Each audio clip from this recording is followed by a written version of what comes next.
I don't care if you've been trying to prevent a swarm attack all night. If you up, smash that like button. Welcome to Black and the Black Times Infinity. I'm your host, Cthulhu Prodigy, coming to you live and direct from the Vista Smoke Me Out fam with all the dankest of dank shit on my left. Oldest ninja in the world, old ninja. If you live in Northern California, you know that the armies of Mordor are coming.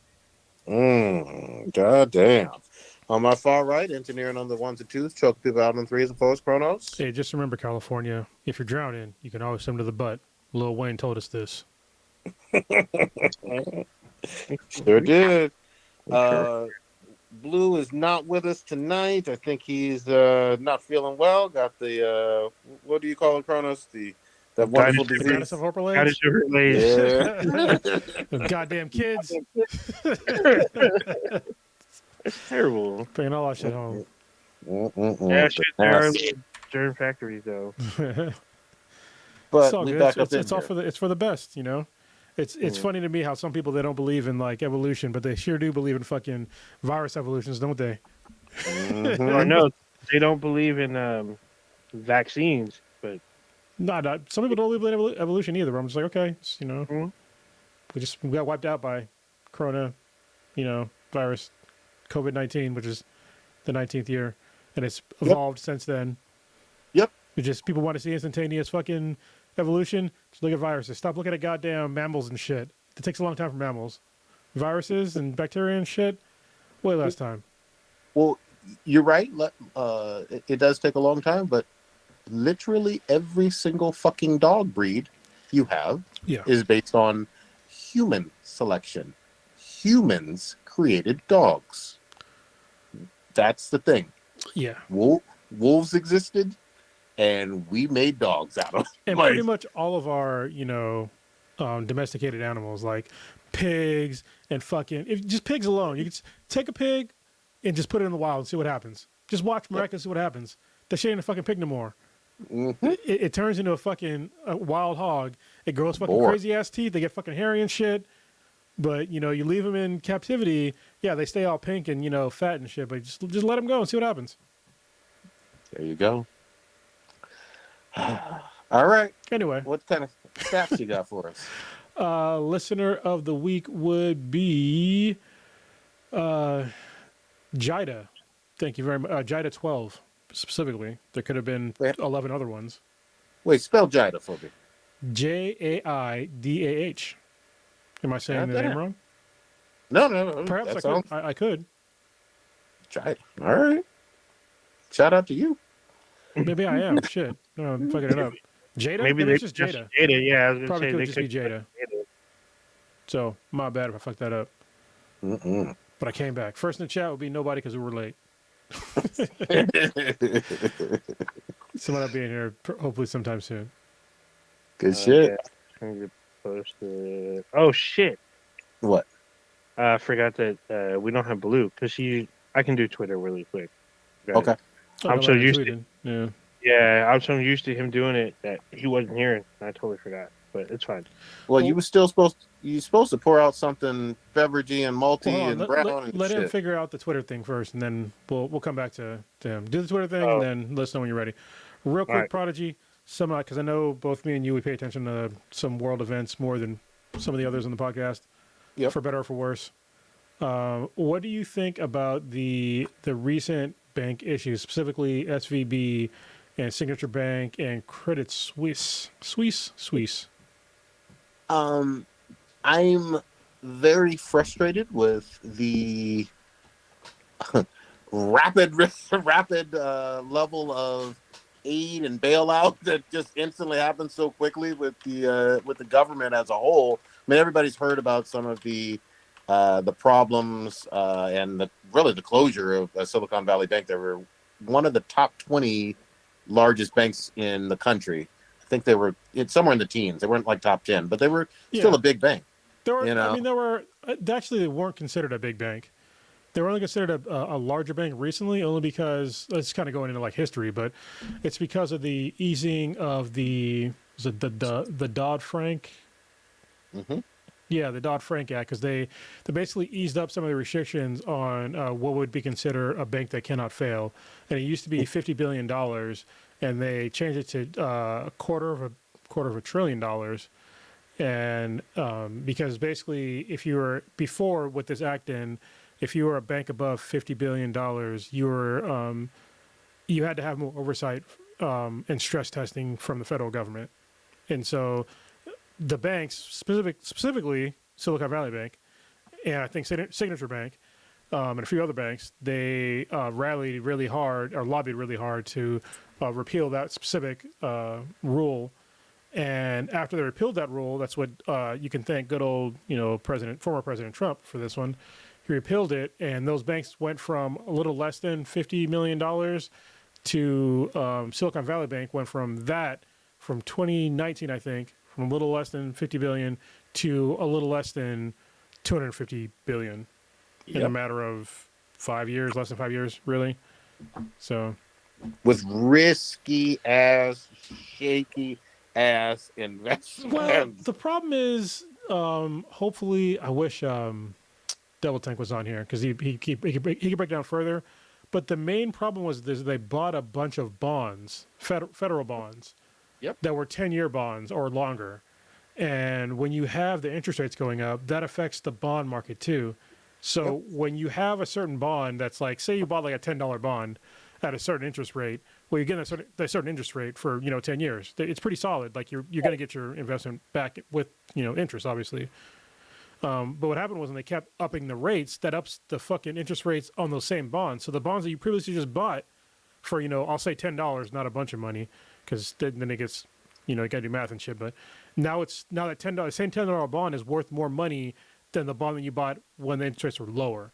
And so what happened was Silicon Valley Bank, they put a bunch of money in these bonds, and so that when you put money in the bonds, it's no longer liquid. Like that's just locked for like 10 plus years, however long the bond lasts for. And so apparently a bunch of people like recognize this, and they were like, hey, Silicon Valley Bank isn't as liquid as it used to be. Let's start pulling our shit out because we're afraid that we won't be able to pull it out.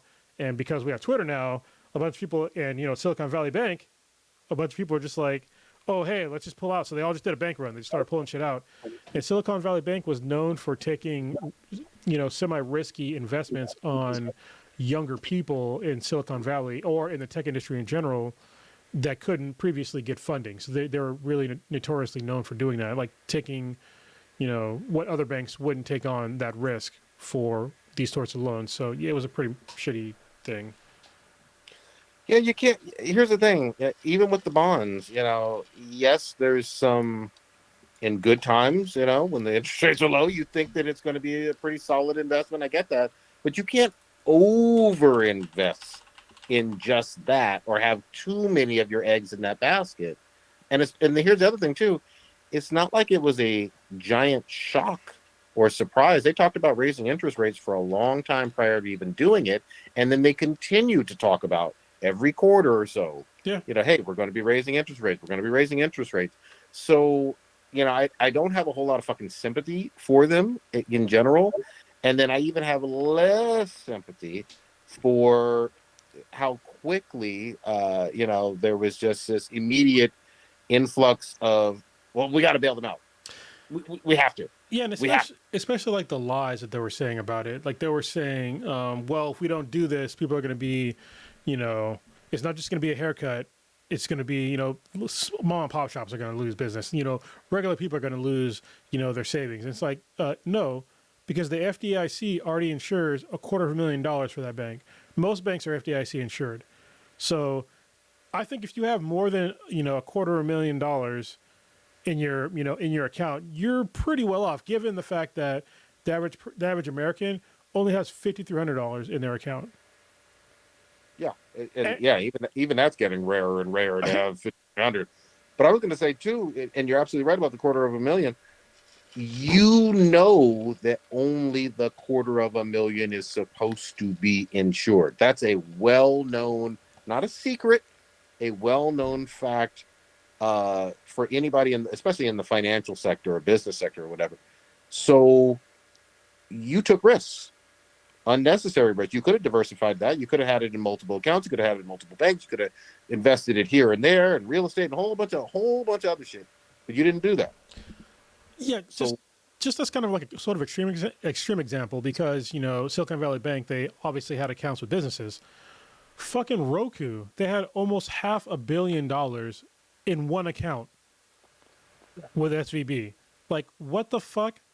Like, how do you have almost $500 million liquid in a single account in a single bank? That doesn't make any goddamn sense. You know what they were on? They were on that DuckTales Scrooge McDuck shit. They wanted to literally swim in the motherfucking gold coins. That's what they wanted to do. Yeah, You know. man. That shit's crazy. Like, it's crazy. And I think that one of the worst ones was Signature Bank. So I forget his name. Frank, what's his first name? He was a former congressman, the guy who wrote the bill. Oh, Barney Frank. Yeah, Barney Frank. This is even kind of more egregious. So Barney Frank, he actually, the guy that wrote the actual bill, he actually, he stopped working for Congress, and he actually ended up being on the board he was a director, an outside director for Signature Bank, and he was getting paid millions of dollars from Signature Bank, which is the revolving door that everybody talks about, that people, which is one of the things that he kind of championed against, like large banks and shit. But anyway, he's on the board for Signature Bank, getting paid all this money. And he's one of the ones that lobbied to up the actual amount of what is considered a bank that cannot fail, which is supposed to be $250 billion instead of 500 billion. And he said that there was a slight bank run on Signature Bank, but that the Fed stepped in too soon and seized Signature Bank, and he was mad about that. But it's like, I mean, man, you can't have it both ways. I mean, you're the one that wrote this bill, and you're also the one that lobbied against like this certain part of the bill. Yep. Like what I can understand. I can totally understand, even though it's early. I know that it's early, but I can totally understand. The federal government being, hey, we don't want 2008 all over again, especially given that we're still recovering from COVID. I get that, but at the same time, once again, you're using tax dollars to bail these banks out, and I don't care how somebody tries to fucking spin that shit, saying that, oh, well, it's supposed to be covered by the bank. Okay, if it was covered by the, because I know banks have reinsurance and shit like that. I understand that. But if the banks have reinsurance, and this is all going to be covered by the banking system anyway, then why the fuck did the federal government step in? If the federal government steps in, that means our tax dollars are being spent on some level. And what incentive do you have to be a prudent bank that follows the rules, that doesn't overinvest in risky stuff, that tries to, slowly and conservatively grow the money in diversified assets and all of these other things that are tried and true principles of economics and everything? There's no incentive to do that. It's be as risky as you can, be as reckless as you can. And it's almost like, you're out here just fucking hoes with no condoms on, you know what I mean? And then complaining about getting some STD or STI. It's wild to me. It is offensive in terms of the whole bailout stuff, the 08, 09 stuff. A lot of people still don't even, go back into that recent history and realize just how much that cost the average taxpayer. It was ugly, and at the same time, I want more regulation in terms of that revolving door that Kronos spoke about.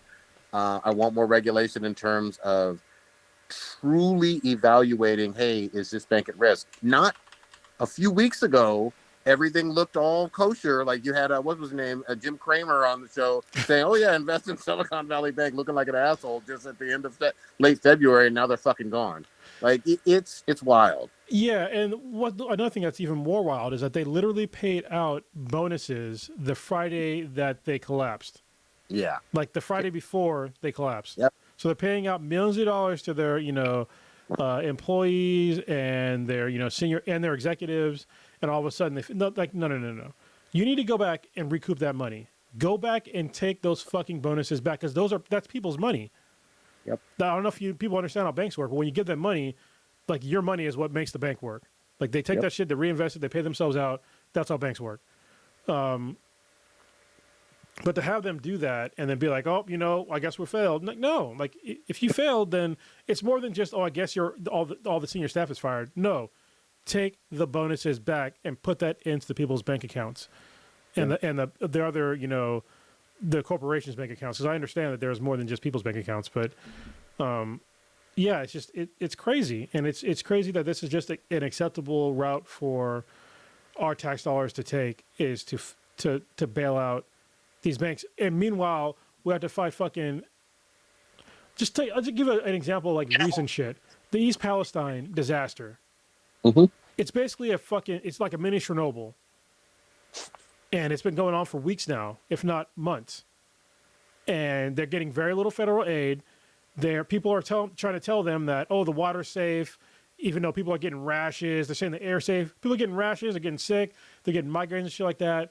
There's already serious health issues with that place, and Norfolk Southern is saying that everything is fine, and that the people that they paid to take these samples are saying that it's fine. Meanwhile, the FEMA didn't really get involved at all, and the federal government isn't doing shit, but they're willing to back a bank where people's money was already fucking safe, that already had reinsurance. It's like, why don't you help the people out that are literally sick and dying? You know, these people that had their money in that bank that had more than $250,000, they're fucking fine. They're fine. And I'm going to put some numbers behind this for context. 150 billion in bailout money for Silicon Valley Bank, 70 billion in bailout for, hold on, so sorry. Signature Bank? Yeah, for Signature Bank. Give me 1 second. I just Credit Suisse isn't our problem, because that was done by the is it Norway or the Swiss bank? It's a Swiss bank.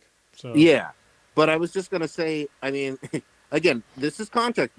Regardless of how you feel about any of these other things, roughly, this is an estimate, about 24 billion for student loan forgiveness, about 85 billion for repairing school infrastructure, about 20 billion for paid family leave, 40 billion for child and universal pre-K, 24 billion for dental coverage for seniors, 22 billion for 2 years free community college. I want to make this point, and I want to make it really clearly. You know, when you're talking about all of this money, and it's in the billions and billions of dollars, the stuff that you always hear, oh, that's too expensive, we can't pay for that as a country. The dollars actually show that you could, you just don't. There's no political will. That's fine. And I'd rather have that discussion about political will than blowing smoke and talking about, oh, we can't afford it. Get the fuck out of here. No, it's because, you know, for some reason, both Democrats and Republicans, they believe in, you know, corporate socialism, but, you know, the people just pull yourselves up by your bootstraps. Yeah.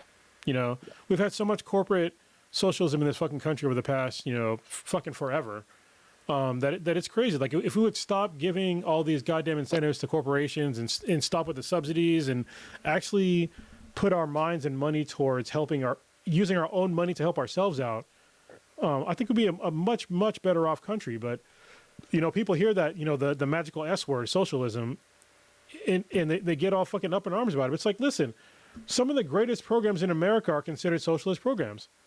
Like, correct. They are. And I don't think socialism is like, I'm not a real big socialist, but when it comes to certain social programs, like, what the fuck? Fucking, you know, free schools for kids.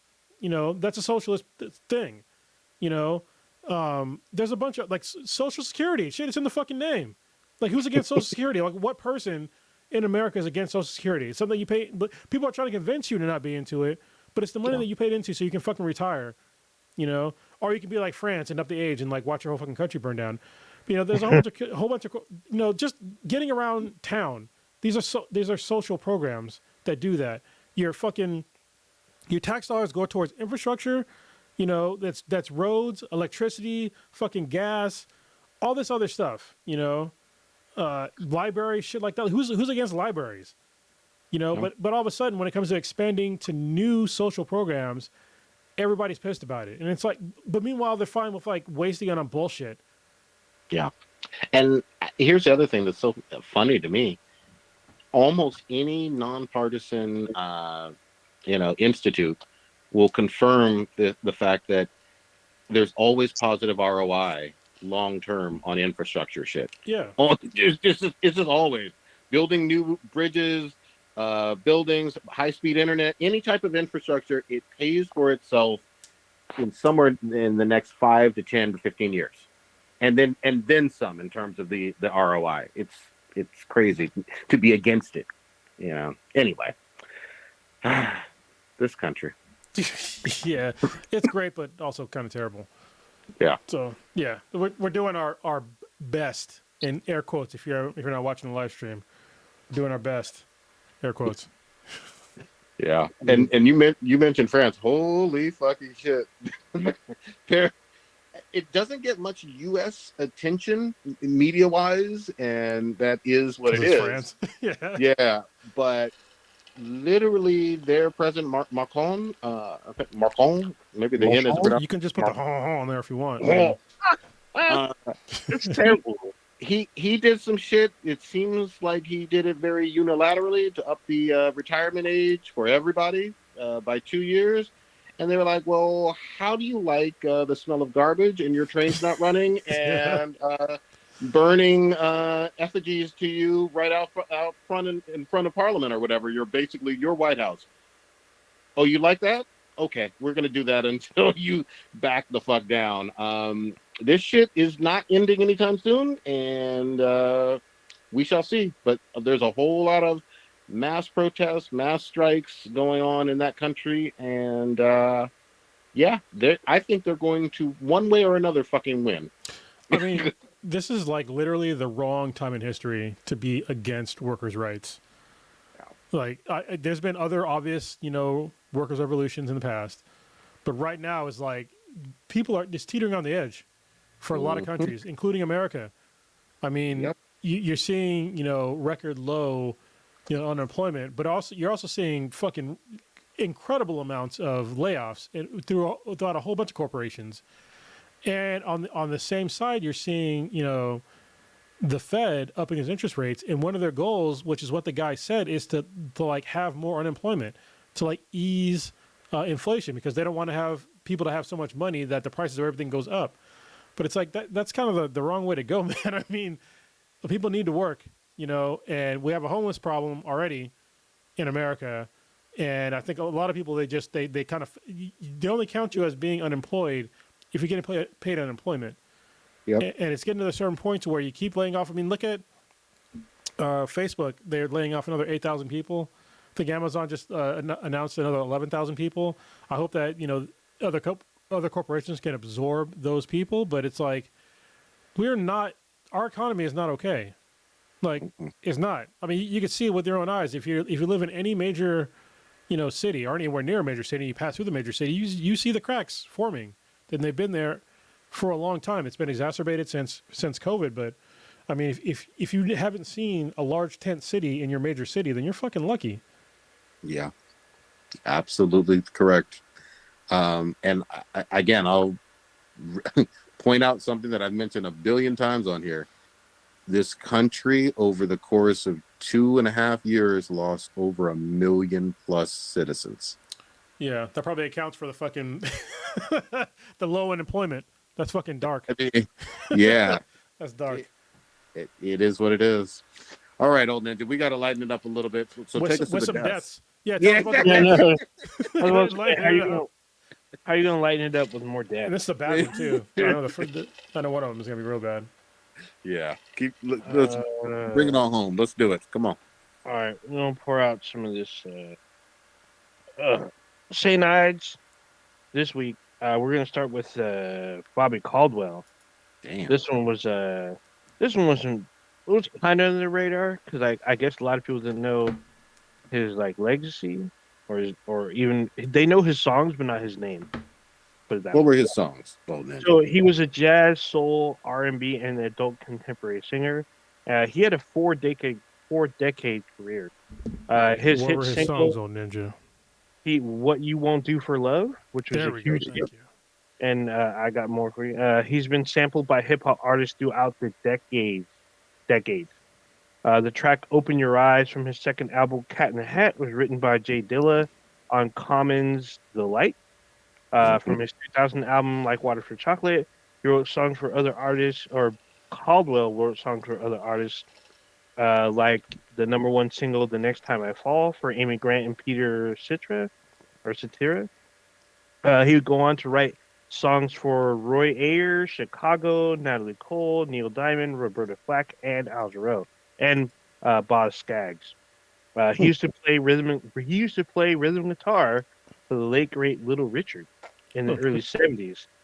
When he signed to TK Records in the late '70s, the TK had like a notoriety for being a mainly R&B label popular among African American listeners. So the executives at the label wanted to conceal the fact that he was white. So on his album covers in a silhouette.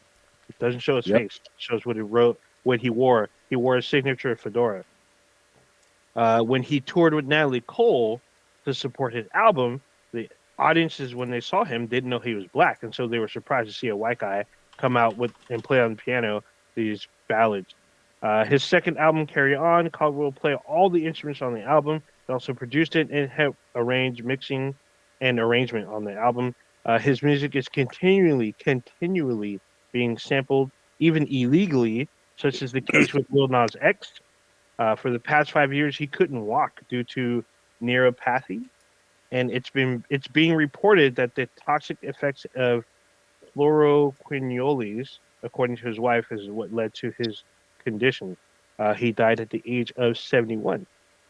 I feel like he's like Michael McDonald. Mm-hmm. Very People thought much he was so. black too. Yeah, but hold on, they kept forgetting. The thing about Michael McDonald is that he came from a very famous family that also had hit albums. He just split off, and then he became part of the black community, even though he's so. I mean, he's been on stage with some of the biggest African American artists in like musical history or contemporary history. Oh shit, he's still alive. Yeah, McDonald hasn't died, not yet. You'll know when he passes. The thing, just real quick, old ninja. The thing that's always fascinating to me, just like every other aspect of life in America or whatever, it was so fucking segregated. Like even incredible music that everybody pretty much could love, it's just like, well, are we going to play this on the white stations or the black stations? Who's our audience? And that whole aspect of it, even in our early, like when we were kids, to a certain extent, it was obviously lessening a lot, but the segregation of American music has a long ass fucking history, and I give props to folks who were able to not only bridge that or overcome that, or sell records to black audiences or white audiences, because it wasn't fucking easy. I think they wanted to keep it separated. Honestly, I think the main thing, because if you look at historically, like even today, like we're a more segregated society today than we were back then, and that's a lot. For most of the U.S. I mean, which is crazy. I can still go to public restroom and not be chased out by a mob. Here in California, yeah. I mean, oh, go ahead. Finishing my point. I think the main thing that changed with like music, especially, is because technology, like radio, and then TV, and then you had the internet. That's what mostly changed. How people consumed music, because you can no longer have kind of like a white only station. I mean, like, look at, if you want to watch a really cool thing. Yes, I think it was Sting. Was it Sting or fucking David Bowie? David Bowie. That's what it was. You know what I'm talking about. David Bowie. He was on MTV, and he was like, "Why aren't you playing black artists in the daytime on this?" And I think it was Kurt Loder that was trying to like explain like why they weren't doing it. And he's like, Sting was just like, David Bowie was like, he was baffled. He's like, "What are you talking about? Like show them like black artists in the daytime. Like stop pandering to white people in the Midwest. That's not the vast majority of your audience. The vast majority of your audience is like, there are other people." You know what I mean? So, I mean, according to some of the executives, apparently they knew their demographic back then. They knew who was tuning in, and if it was Middle America, it was. There's a very good example when Circus of the Stars was on back in the 90s, and one of the actresses from 90210 talks about her act and how she did her act with Alfonso Rivera. And during they were showing what they would do, and they would show some of the practices. And one of them, she practiced, she hugged him. An executive from CBS, this is in the 90s, said, "Hey, when you're done, don't hug him. She's like, why? Why can't I hug him? He's like, there to catch me, kind of. And they're like, well, he literally says Middle America is not going to like that. Yeah, but And that's like our core audience. That's the That thing, is though. No, that's the and he's problem, from though. Is that PBS. Middle America is not anybody's core audience. Middle America is fucking empty. It's fucking According to- empty. Like I don't According understand. to Like this guy, the he demo. had the demographics. No, but He's it's like, not. hey, That's what I'm saying, though. The middle of America is basically fucking empty. Mm. Like the most people live on the fucking coast. Yes, you know you have a good portion. Like some people that live, you know, in Chicago and Detroit, but most people live on the fucking coast. And so for people to sit there and try to like, you know, mansplain or whatever splain that we need to have our core audience is the Midwest. Nobody fucking lives in the Midwest. so I think what they were Shout out to the Midwest. alluding to. I think what he was alluding to is like literally what is known as the Bible Belt. Yeah, but again, That was their audience. there's very the few. Bible, I'm those people I'm are spitting those are facts. 70 million people. But I'm spitting 70 facts. million people 70 there. million people out of 330 million people. 350 million. Okay, Yeah. so like, why are people really going for this audience? They want Like- that. They want those numbers. No, 70 like because those are not the numbers. Like, look what happened when once you started going towards a larger audience. It's, how did MTV blow up? Did it blow up from playing mainly towards white people? Michael fucking Jackson. True. Well, Let's be real. yeah, No, true. he is a Midwesterner though. He is. He So is. no, you got me there. He is a Midwesterner. He's straight from And he got a bunch Minnesota. of siblings too. So they all Yeah, got who were big in the 60s. they all got beat though. And- They did. That's all They bad. called him by his first name too. Damn. God dang.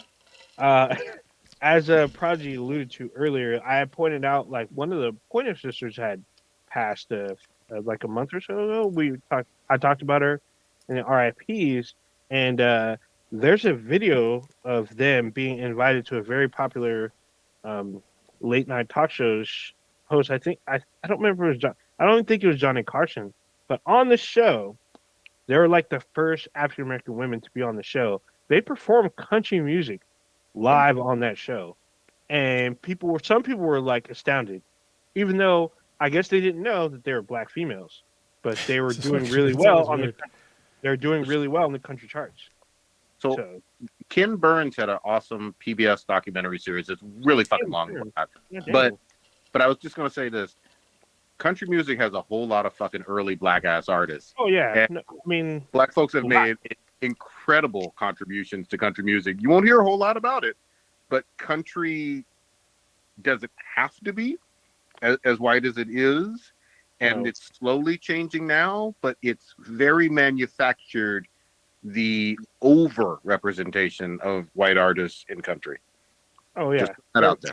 especially recently. I mean, country's changed I mean, a lot. it's been the last- decades. Since yeah, in the last couple decades. It's been probably almost a century, to be real honest. Well, I don't know. You've been around longer than I haven't, so. Yeah, because it was way different. Like even like early 1900s. Even there's some very deep South country, like even the whole banjo thing. There's black folks doing that too. Tell us about your friend Josiah from 1918. It's Obadiah. Oh, my bad. He passed a while ago. Moving on. We even though there's only three of us, we can still go 3 hours. But, Yes. Next up on my list is Tom Sizemore. He was one of Hollywood's, I guess, bad boy types. He had a lot of roles. Did you call him a top? No, Top? bad boy types, not a top. I highly doubt he was top. I said No, he's like, I heard top. he's on top. Probably heard what he wanted to hear. He heard what he wanted. Yeah, that's insane. He's in notable films such as Passenger 57, True Romance, Strange Days, Saving Private Ryan, and Black Hawk Down. He was overshadowed at times by his problems with substance abuse and the law. He even had a Golden Globe nomination for his TV role in the Witness Protection film. However, his abuse of drugs and alcohol landed him in jail, and it's still he was documented in 3 different TV series about his recovery with alcohol and drug abuse, such as Shooting Sizemore, Celebrity Rehab with Dr. Drew, Celebrity Rehab Presents Sober House. He was addicted to meth and heroin. Damn, I had a He had meth joke. I thank God I didn't say it. there was his torrid affair, or his I guess his affair, torrid, livid, uh, whatever you want to call it, his affair with famous Hollywood sex madam Heidi Fleiss. He had a sex tape scandal with Vivid Entertainment, where they released a film with him having sex with several women against his wishes. Uh, Even though, despite all these scandals, he had a master's degree from Temple Hold on. University. Can you rewind just a little bit? How do you? Yeah. I don't With, understand that. That's a weird against his word. wishes or their wishes? Against his wishes, they acquired the tape and they put Oh, their distribution on it and made money off of him fucking all these chicks. So, okay. so That he makes ended. So he sued them due to this. But Did he win? actually, I don't know. I didn't. Oh. I I saw mean, that he won by fucking a bunch of chicks, obviously, but he did, including Heidi Fleiss, who I Yes. don't think is very attractive, but that's just me. He had a huge resume of films. He was also in video games such as Grand Theft Auto Vice City, as Fioli, uh, Forelli. it's all about That's gay who he Tony. plays. He's also in films like Bringing Out the Dead and Born on the 4th of July. He had a rock and roll band called Day 8 on February 18th of this year. He suffered an aneurysm and was in a vegetative state for a month. Damn. On the 20th of February, he was pronounced. He was on a vegetative state until the 28th. They unplugged him on the 28th. On the 3rd, he passed. He was 61. He has 3 movies coming out this year alone. Damn.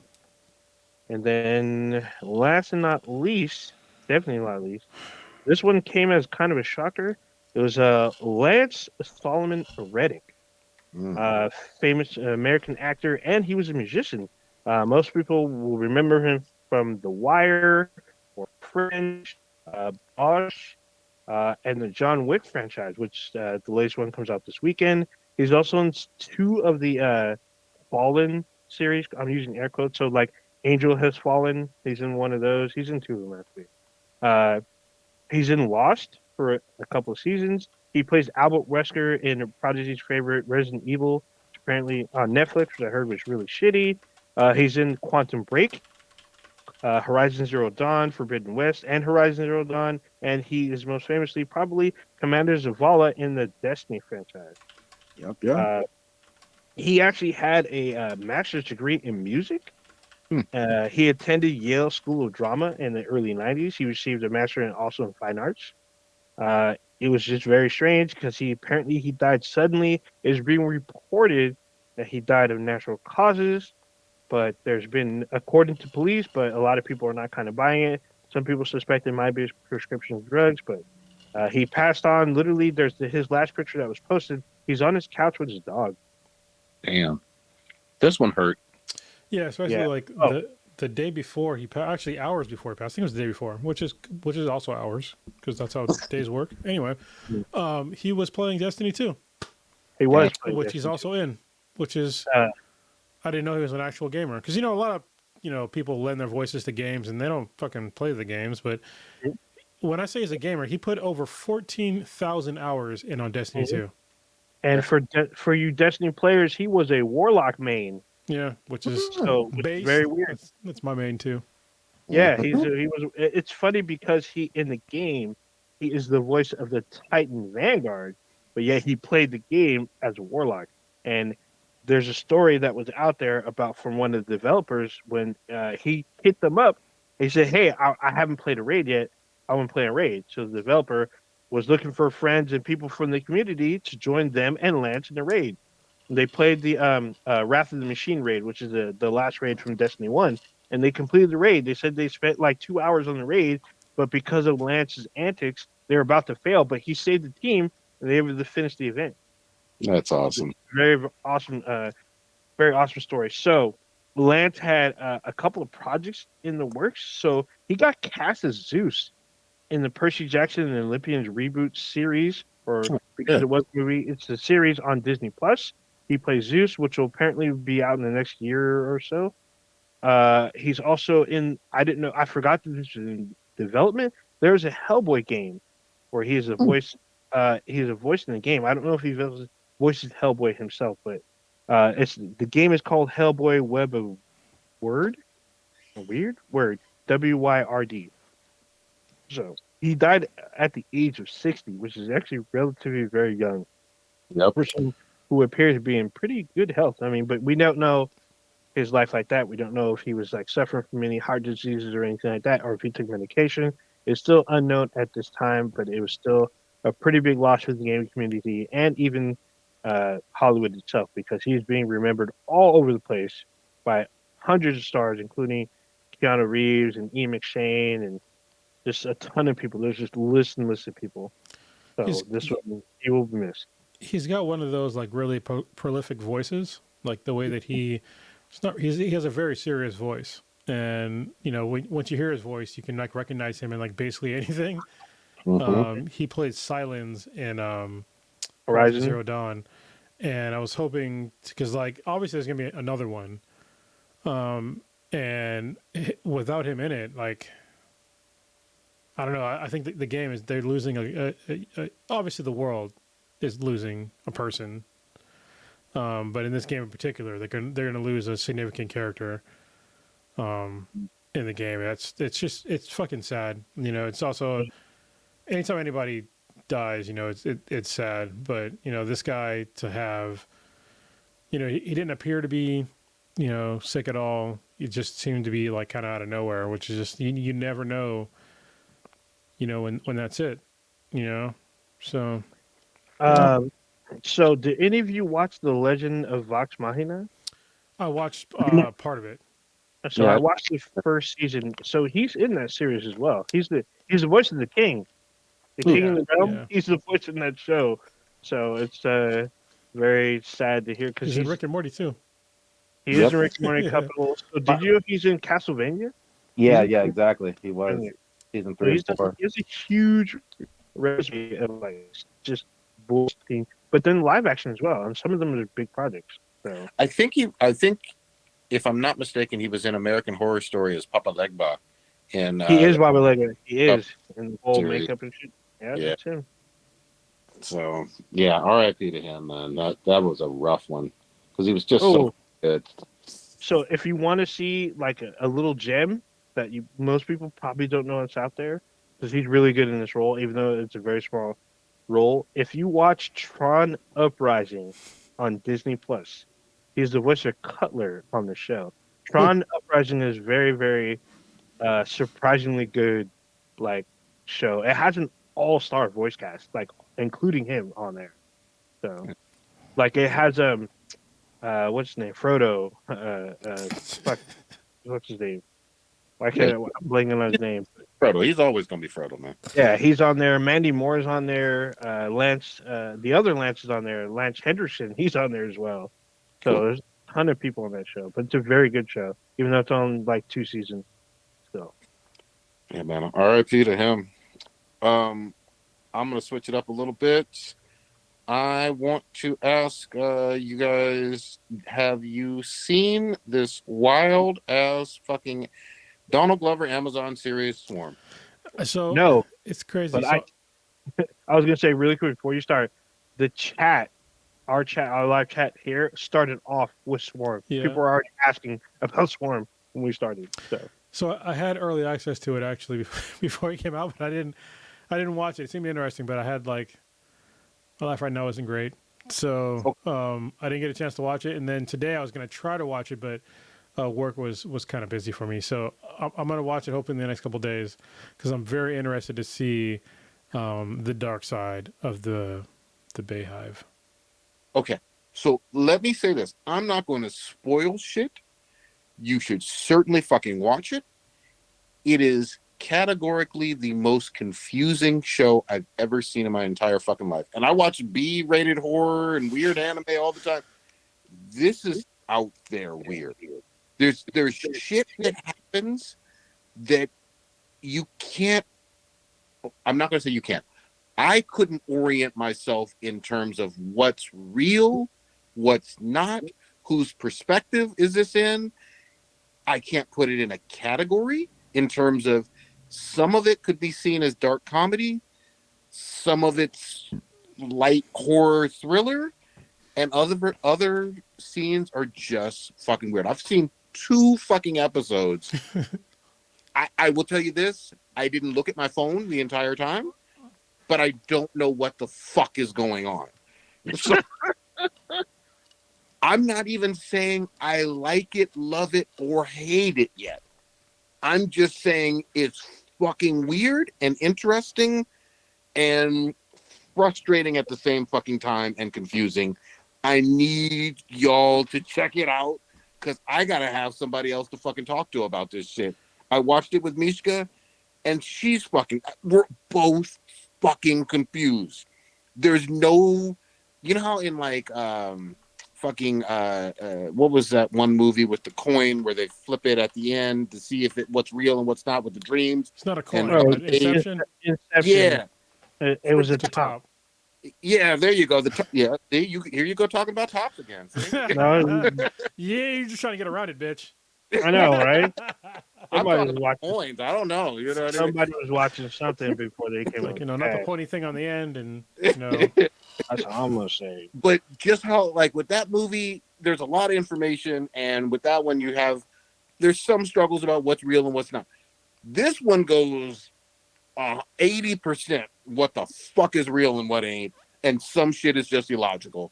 But I'm along for the fucking ride. Watch this shit so I can fucking talk to you about it because you're gonna feel strongly. I don't know if you're gonna like it. I'm not necessarily recommending it, but watch it. it's like it has like kind of a Lost vibe. Remember Lost back in the day? Yeah, Lost What was the like fuck am I watching? yeah, Lost was loud. Though.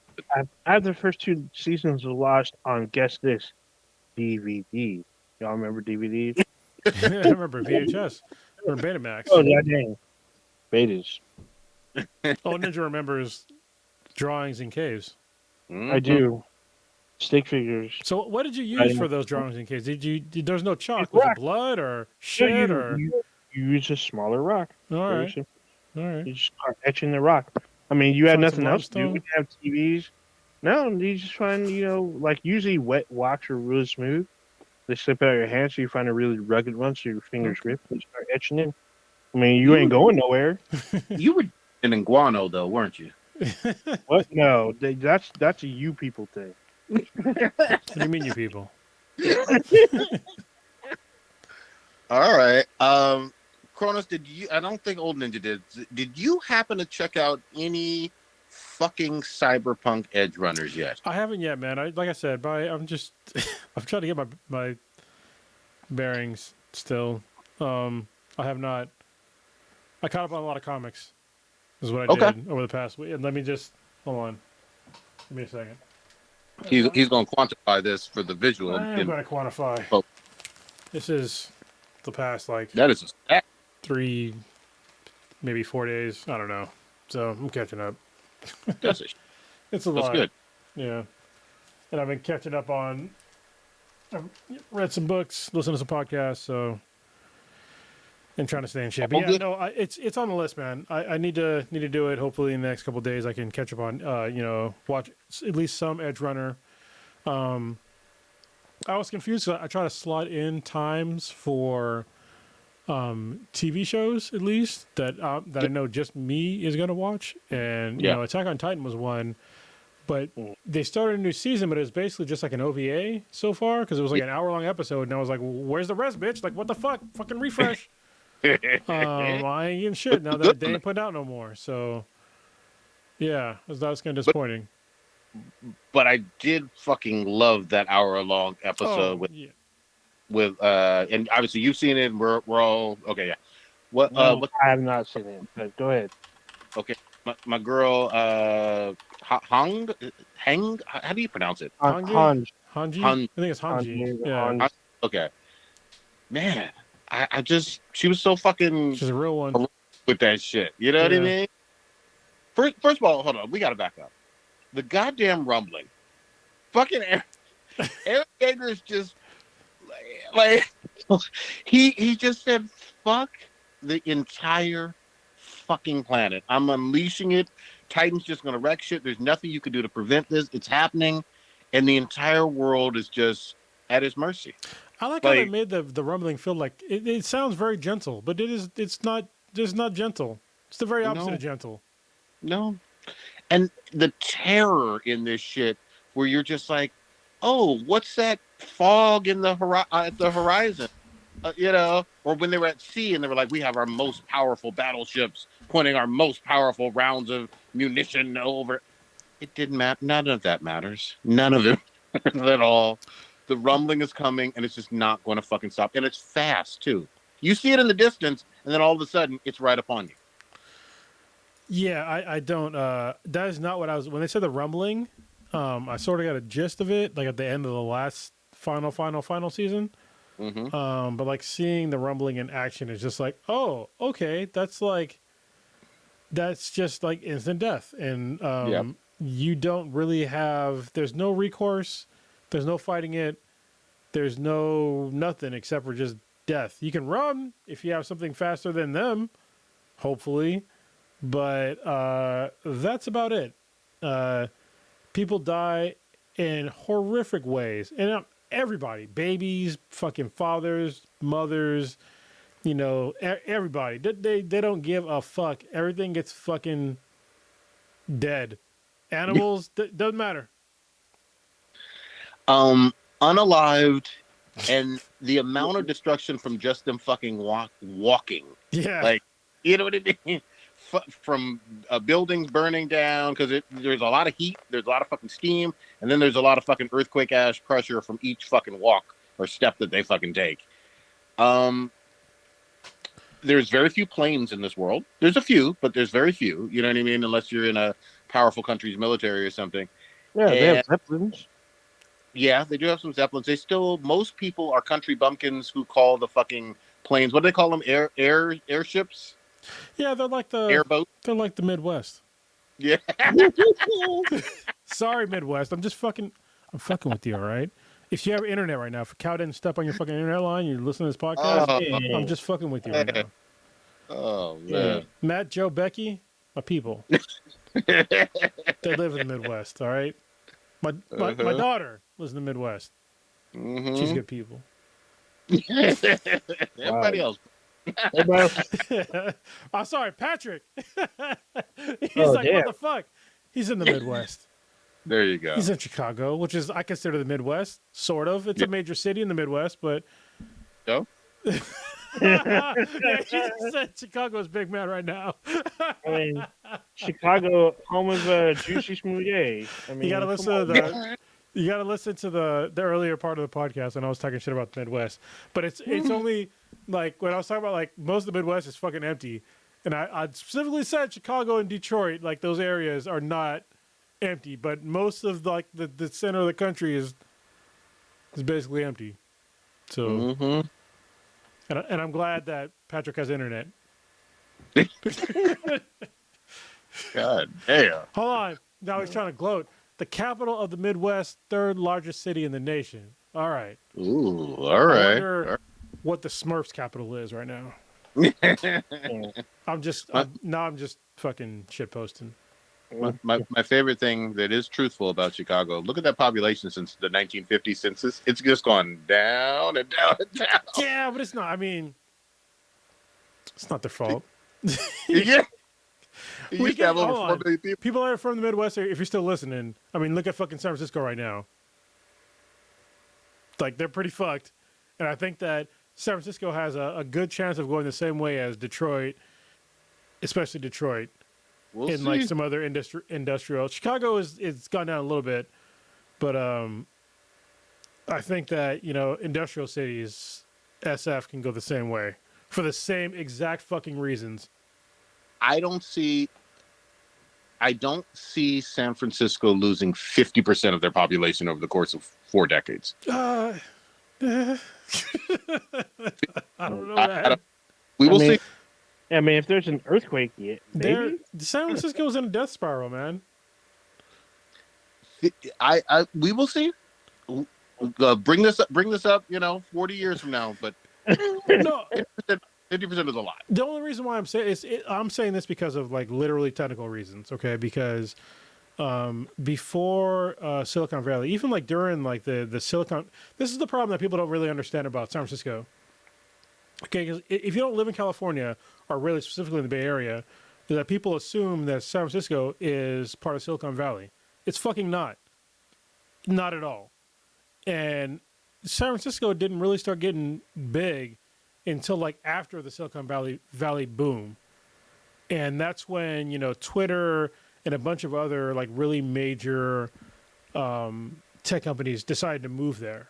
And that's when they saw like the major boom. And that's when you got to, well, that's when you started to see like the major hike in rent and housing prices was after the Silicon Valley boom. So it was like in the early 2000s when you started to see that. But the problem is that a lot of those companies are letting those leases go if they haven't already. And some of the most, like a lot of those companies, they're still in those leases, and they're just. And this is one of the things that people don't understand if you're not from a major city is that when a major company like leaves a city, like it devastates that city because it's not just a major company; it's everything around it.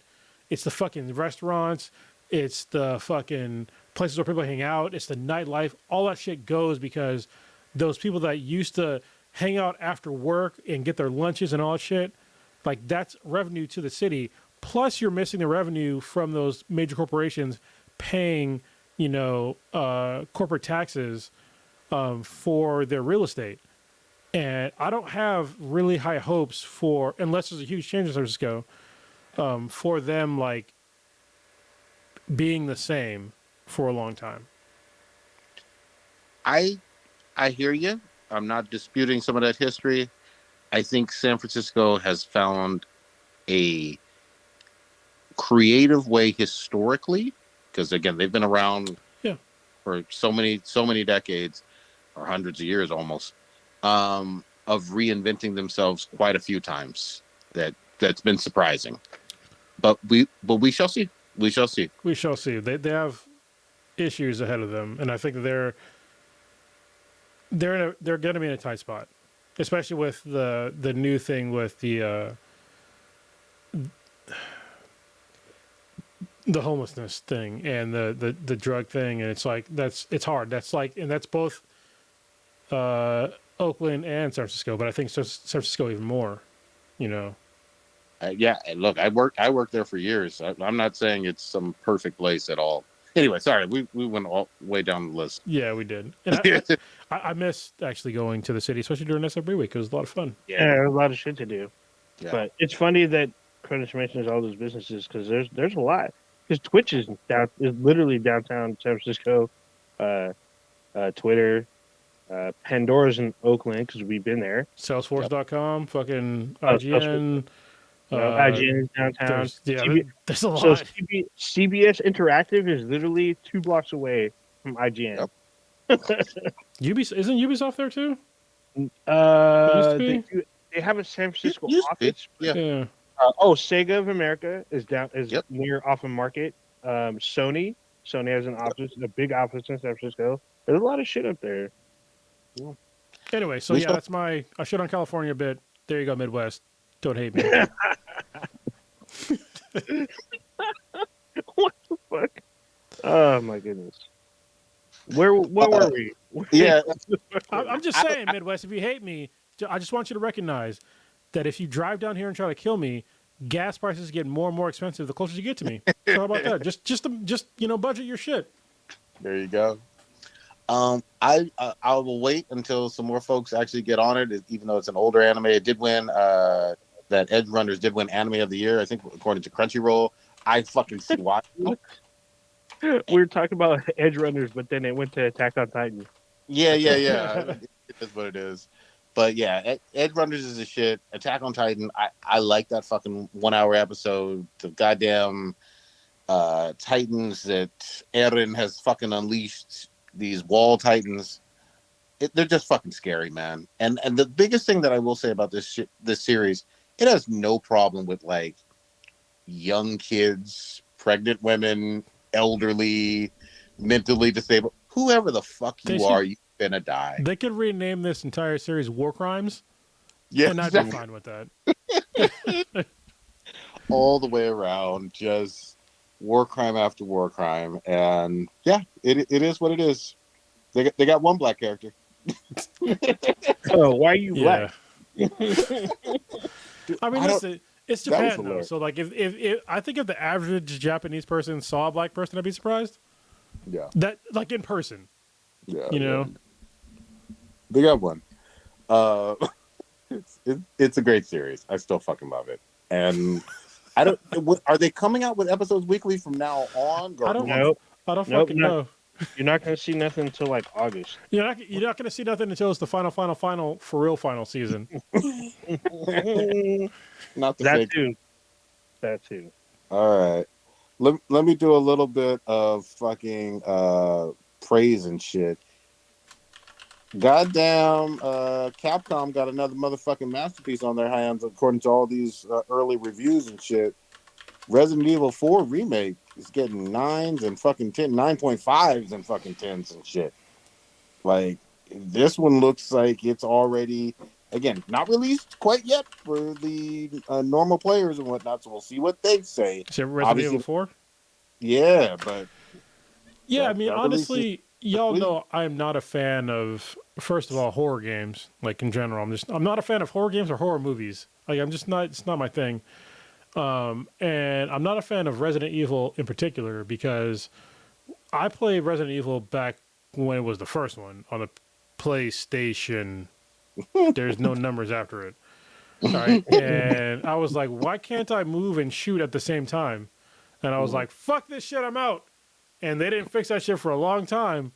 But apparently these remakes, you can do that. So I'm like, all right, that's a huge checkbox for me. and they seem, honestly, they seem pretty good.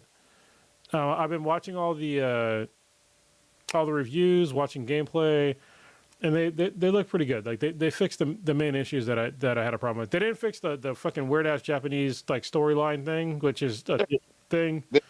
So the story is so weird and convoluted. It's never going to get fixed, ever. That shit gets more twisted. The only one that had like the most streamlined was probably Part 5. That has like the least amount of fucking side bullshit in it. But everything else, fucking super convoluted. Which is fine. I mean, it's fine. I mean, I grew up on Japanese video games. One of my favorite games of all time is a Japanese game. So, and here's the thing too, they lean all the way the fuck in on the weird supernatural shit, like especially in Biohazard and Village. 7 and 8, yeah. Yeah. I mean, just some weird fucking shit. Like, it's always been a zombie franchise, and then all of a sudden you got big titty vampire lady. You know? I still have yet to play 7 or 8, so I think I'm just gonna abandon my second playthrough of Part 2 or restart it and just start playing 3 because probably gonna get 3, 4, and then start playing 7 because I already beat 5 and 6. Like I beat the brakes off of those. So 2 is better than 3. yeah, 3 is I still know. good. 3's short. I get it, but I still own it. I still want to play it. I never got to finish it when it first came out, and I know that they revamped Jill because Jill looks Latina now. So I still plan on playing it. I have it literally sitting like right. Oh no, I have it digital. I have Part 2 sitting here. So and then Part 3 also had a multiplayer component, like the little survival thing. It was shit though. It was truly shit here multiplayer. So I mean, I can always try it. I bought the game. I bought it for like $30. So I want y'all to know though, the pervy fucking side of me, man. I saw on fucking Twitter today. I'll send it to y'all after this. I don't know if I want it. Thick ass Jill Valentine from Resident Evil 3 remake in like fucking panties and fucking push up and whatnot, just running from the monster and shit. I was like, God damn, this is my shit. And it was hold on. Is it a mod? Yeah, but it was beautiful. You know what I mean? It's like Jenny mod. Yeah. Lingerie. Oh, that Jenny mod. I'll never forget that shit had Prodigy fucked up. That He shit never even heard of it, and he weeks. was talking mad shit. He literally tried it like within 15 minutes of us ending the cast. He was like, "Did you see this? Did you see this, dude? What is this? You know anything about this?" I'm like, "Dude, just stop, and go to bed." But no, the whole weekend he went through this huge rabbit hole. By Monday, his eyes were all red and shit. He's all. His eyes weren't red; they were literally pixels. Down that rabbit hole, man. Yeah. Oh boy, Wait, he's all. I had to go back to what was regular that? throwing. What was that shit you sent me, old ninja? Where fucking Bioshock Infinite had Oh like yeah, Yeah. yeah. It was the first one. It had the models that they used for the Overwatch horn. That's why Overwatch came out when it was announced. It came out so fast because people already had like stuff already. They were passing to each other in the modding community. They already had the mechanics. Just put the skins on them, added, just literally changed the sliders on the titty physics, and then just went to town. that was Changed the the most. background and shit. It's wild. I'm gonna take you back to 2016. That was the most amazing fucking time because it was one of those circumstances where before the game came out, you didn't really know who the fuck Widowmaker was or fucking any of the Soldier 76, You any knew of what these her ass characters. did, though. Yeah, Mhm. and we kept thinking. I think we even talked about it on this goddamn show. We were like, "Damn, is Blizzard going to do anything about this?" Not that they could stop it once it started Why would going. you want to? That's fucking free advertisement. Yeah, Exactly. they're busy trying to make sure their game ran on all those systems. Thank you, fuck. Yeah, man. That shit was wild. And if that's how I learned who fucking Mercy was, because she was gobbling fucking knobs and shit and healing fucking balls and assholes while fucking and shit. That shit was wild. I loved it. Shout out to old school Overwatch before it dropped, man. That shit was beautiful. All right. Uh, Hold on. What was oh, it? I was gonna say something. well, Oh, we we were haven't. talking about that whole thing about like porn and shit. I'm gonna segue a little bit because today we had the Unreal conference for, I think it was for GDC. Oh, that's right. Yeah, it's GDC season. Yeah, so GDC was today. I think it's for the next couple days. Yeah, it Just- usually goes until Sunday. yeah, and honestly, it was really cool. So I've been a huge Unreal fan since like the first Unreal. I've been playing Unreal since the first one, like I said. And it was like one of the first games. It literally defined or redefined a genre because before Unreal, there was like really no semi-open world FPSs at all. Like, like for me when I was playing it, when you first got off like you were like a prisoner on a ship, and then it crash lands, and you get off the ship, and then all of a sudden everything's all open, and you're just like, holy shit! And then they opened up the the multiplayer, then the Unreal tournaments, and it was fucking amazing. Like Unreal does not get enough accolades. I think the main reason why it doesn't is because they haven't released a real fucking game since 2007. They had one that released. Oh, I have that one. Yeah, it was Unreal 3, I think it was, and that was on consoles as well. But there was one that was released in 2014, but it was only on PC and Linux, and it was just like it wasn't really it was sort of a new game, but not really. They need to make another one. Anyway, what Unreal is for people today is basically it's just an engine for other games. And today they showed off a significant portion of their new technology, and it looks really, really good. Like all the new tech for the Unreal Engine 5. And like I didn't know that one of the major upgrades for Fortnite recently was going to Unreal Engine 5. Oh yeah, you know about that? That Oh, was I don't play huge. fucking Fortnite. I'm an adult, bitch. I mean, come on. I mean, but I'm still, not just out here doing Fortnite dances and shit like that. No. still technological thing because a lot of people were like, "This is going to change the game," and it will. It will most definitely. Well, it's change going to it. change way more than that because if you watch the GDC presentation, so apparently they're making a whole new. They call it the Unreal. It's UEFF, I think it's called Unreal Engine for Fortnite is what it's called. Mm. And so apparently you can import the normal Unreal elements and all these tools into Fortnite and make a whole new game out of it. And it looks really intuitive. It looks really amazing. Like they were showing how to do things on the fly in like high fidelity. It looked really, really fucking good. So I think that you're gonna see like a lot of cool games coming out with the Unreal Engine and the Fortnite engine coming out relatively shortly. And what's really cool is that the Unreal Engine is free for the most part. Yeah, I was about to say. If you're an average person, it's free. All right. If you're like a game studio, no, it's not free, obviously.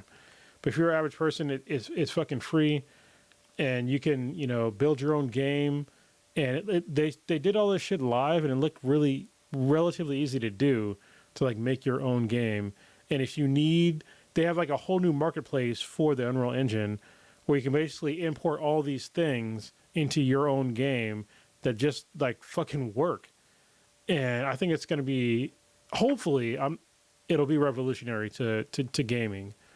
But I also hope, God damn it, can you please make a fucking another Unreal game? Like seriously, Epic, what are you doing? Please make a new Unreal game. I don't think they're going to do it. When's the last game outside of Fortnite that Epic has made? I mean, they made a bunch, but they just no Unreal games. What have they done recently? Are they mobile games? If you're saying Epic, I mean basically any game that's based on the Unreal Engine is an Epic game. Oh, but that's a shit ton of games. Yeah, exactly. But real quick, a slight caveat with the Unreal Engine. So, if you download the free version and you make a game and the game becomes successful, when you download the game, you have to agree that if your game becomes successful, you have to pay a percentage to Epic Games. I don't know what the percentage is. It's not huge, but you still got to pay them. Like it's free until you use it, and then also certain assets to your libraries. Really popular ones you got to pay for. You got to pay for certain assets to add to your engine, and then there's a developer engine, but that's like I think $10,000 for that person. That's entirely reasonable. To be honest with you, the other popular engine that's also free is shit. I just had the name because Unity. I have an old version of Unity. Unity is the same way. Unity is free. It's a Linux based or engine. Also, they have the same kind of setup. If you have the free version, it's fine. But if you make money off it, you got to pay Unity like a percentage. And then really expensive, like really hard to do assets or even effects, you got to buy it, and then you can use it. It'll just add. It's really pretty intuitive. Usually, when you buy it, it literally just unlocks in your Windows, and you just literally click it and add it and fuck with it however you need to. So, pretty cool. Yeah, I mean, I like that the business model. Honestly, like make it free until somebody else is making money, and then get paid off of it.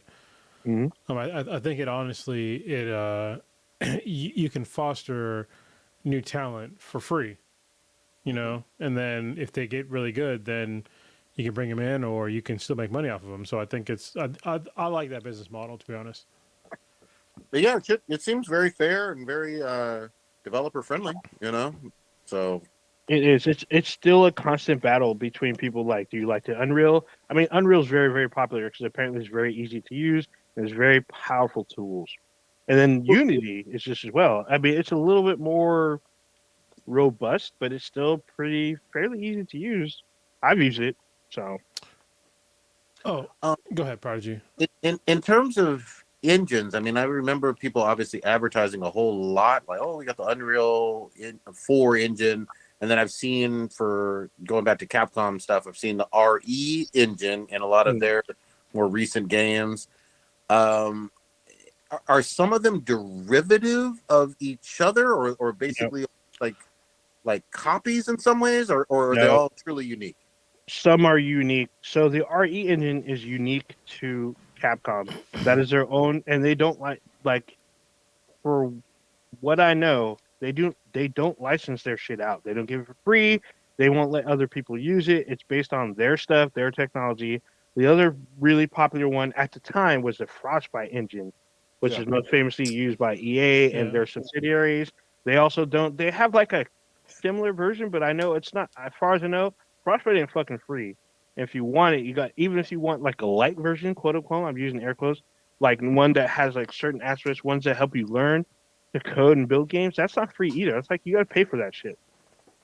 What's the other popular one? There's a fighting game engine by Capcom that they also use. I don't know the actual name for it, but they won't use that at all. That one you probably will never see in the open market. Um, Lucasfilm they had a their own engine as well. I forgot what it was called. Started with an S, but they had their own engine. Like Ubisoft, they have their own engine for their Ghost Recon games. Does So it? Didn't Hideo? What did Hideo use? Yeah, he had his own engine too, which was amazing. a Yeah. lot of the unique ones are built in house from the ground up. Those Damn. take time, real good time. You got to build your own physics. You build your own physics in the world. You got to build your own objects. You got to build your own models, animation. Sometimes you can outsource animations from um, other engines. There are certain engines that are specific to animation. Those will license out to companies, but sometimes some people build them in house. That takes more time, more money. So Look, I can, all I can titty go ahead. physics and titty fucking ass shaking booty physics that are in the game. It has to be real and squishy. And this is where I fell off a little bit because we were talking about titties and shit and like before. I was like, why am I bringing up the GDC shit? Anyway, there was a really cool thing that they did for the Unreal Engine, and it was called MetaHuman, I think it was called. Pretty sure it was called MetaHuman. So basically, they took the actress from Senua Hellblade 2, or in Hellblade, like the first one. They had her do like literally a live video at GDC of her like doing like a scripted like performance on screen where from a cell phone, and then somebody live there took that cell phone footage, recorded it, put it to their system, and then like manipulated it to like they basically made it so it was like, they were like all deep fakes Oh shit! of like what she was doing with her face and what she was saying on different faces. It was fucking amazing. that sounds fucking crazy. Yo, Yeah. these deep fakes get dangerous, more Oh dangerous. yeah. Yeah. Second, dude. Oh So if you shit! ever see Prodigy as a Fuda, it's definitely him. Titty physics and all. Yeah. God That's who he damn. is in, like, in games. Like he's literally like a big titty chick, and Yeah, that's kind of true. you It's funny. seen, and packing a whole lot of dick. So, I think it's been like a year or two, and I actually posted this on Twitter to Prodigy about an artist in Unity using the animatronics or the using the animation to do titty physics, and it's on YouTube. But it was posted on Twitter, like someone literally adjusting. Like there was just so many different variables that they would adjust live. Because what you can do in Unity, I don't know about Unreal, but like you can run the game and then modify the game as it runs, and it'll yeah, adjust it was live. similar. Yeah. Yeah, so it was just like, what the fuck? So you see this model like walking with titties bouncing, they would change shape, size, volume, like all kinds of shit, and you would see it on the model. And I sent it to him, and he was just like, I don't know how long he fucking watched it, but I'm pretty sure it's like an hour. He's all out of fake nut because Yeah, he's I have sleeveless. He's busting out all them squares, all them see the pixels. skeet everywhere. These skeetums. God, We had a question. We're gonna segue a little bit. Okay. Warrior fella asked a question way early in the podcast. This is going to segue us into The Mandalorian, if y'all have watched it. I haven't watched today's episode. Well, I mean, obviously. Okay. But it doesn't matter if you didn't watch today's episode. He said, what do you all think Bo-Katan has... Hold on, I'm reading this fucking all stupid. Do you all think Bo-Katan has deserved the right to challenge Din Djarin for the dark lightsaber and earn it for the first time? So someone said that she kind of What earned do it you already. think? So I think that if she was going to challenge him, she would have done it in season 2. when she realized that he had the saber, and she's like, "Hey, that's my birthright." And when he tried to give it to her, and he yielded, and Moff Gideon was like, she has to win it in battle." She doesn't want to just take it from him in like some weak ass battle. She wants to defeat her enemy and earn the right to be technically the next Mandalorian. Okay. So right now, if you're watching season 3, she kind of doesn't give a fuck, but she's been kind of reignited. So I don't think she's going to outright challenge him until she feels like she needs to ascend and bring both factions of the Mandalorians, or at least the two factions that we see, because I know there's a third faction. So the two that she sees, if she wants to unite them, then she's kind of in a no-win scenario and has to challenge him. So I don't think she's going to unless she absolutely necessarily has to do it.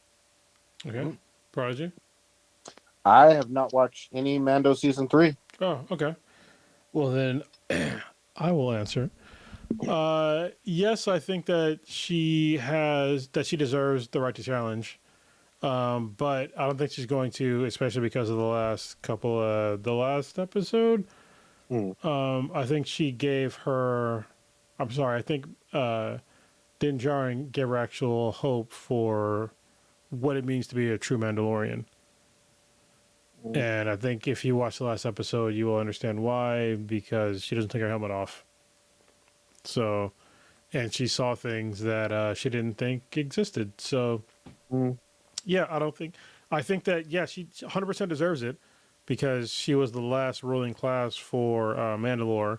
And she can definitely handle that fucking lightsaber better than Din Djarin can. Oh, yeah, 100%. Yeah, 100%. But yeah, I don't think she's going to because he's really bringing back like the old, like what it means to be a Mandalorian, and I think she's gonna follow him because of that, and hopefully teach him how to fucking wield a lightsaber. So I'm gonna throw a little monkey wrench in there. So we're getting Ahsoka later on this year, and in that Ahsoka, we're gonna get live action Sabine, and Sabine had the dark saber for a while. She earned that right to it. Mm-hmm. I mean, she probably lost it to Moff Gideon, so she could show up in this season and challenge for the saber herself, which will monkey wrench everything that's going on right now. Then that still, I think that she should show Mando how to wield his fucking sword. I make that thang. Banging. Maybe she could be his sheath. Oh, damn. Just saying. Damn. So, Prodigy, you need to be watching Mandalorian season 3. So I don't care about don't bring up that fucking argument hold on, about let me just say, Andor and all that shit. Well, yeah, but here's how you can convince me though. Is it better than Andor? Yes or no? Or as good as Andor? So I haven't watched all of Andor, but I will tell you, there's an episode. The last episode was actually, it's basically just like Andor. It's kind of weird. Yeah. Yeah. It's very much like Andor, but I mean, I would say, so a lot of people complained about Andor being too slow and maybe too cerebral. This has more of the magic, and it has way more action than Andor. So it moves at a different kind of pace, but it's still, I would say it's probably just as good. There's not a lot of brooding. It's more of like kind of get to the point kind of shit. And it has more of the monsters, magic, and fucking. Hold on. I can understand. Okay, Prodigy. I'll just be real. It's not fucking Andor, man. I mean, it's not. So if that's your standard, it's not that, man.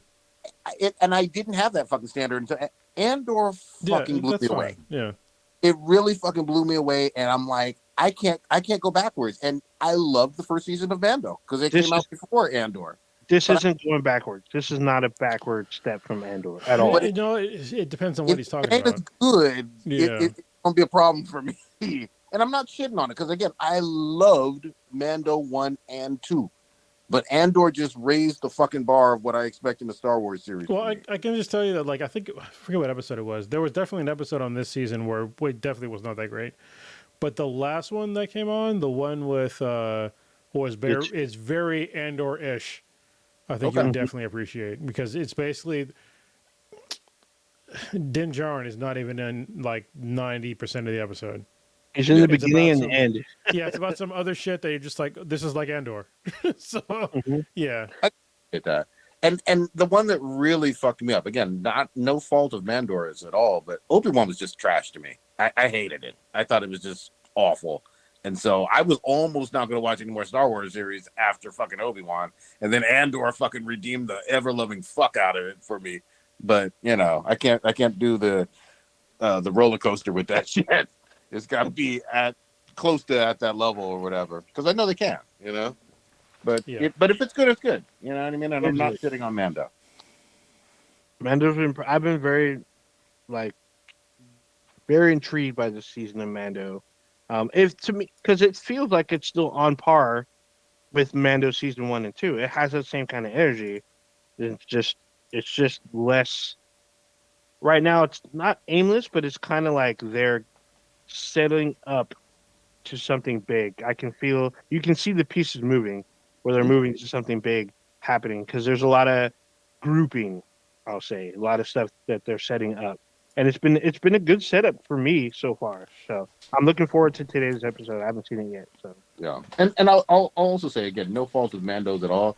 But after the fucking incredibleness of that season 1 of The Last of Us, I was just like, you know, I'm gonna watch something. Not that Mando's like it, but I'm gonna. It still has Pedro. I'm going to just watch something fresh and different and new, and that's why I got into Edgerunners and fucking Swarm, and still watching my fucking Snowfall and shit. and new, but you watch interspecies reviewers like every week. That's not You're not lying, but you're way too fucking loud. I don't know why. There's You- literally other anime. Doesn't Hentai Haven make their own fucking anime or own Dude, hentai? but they don't have slime girls, man. Like that's what it really is. How do you know if you haven't really looked?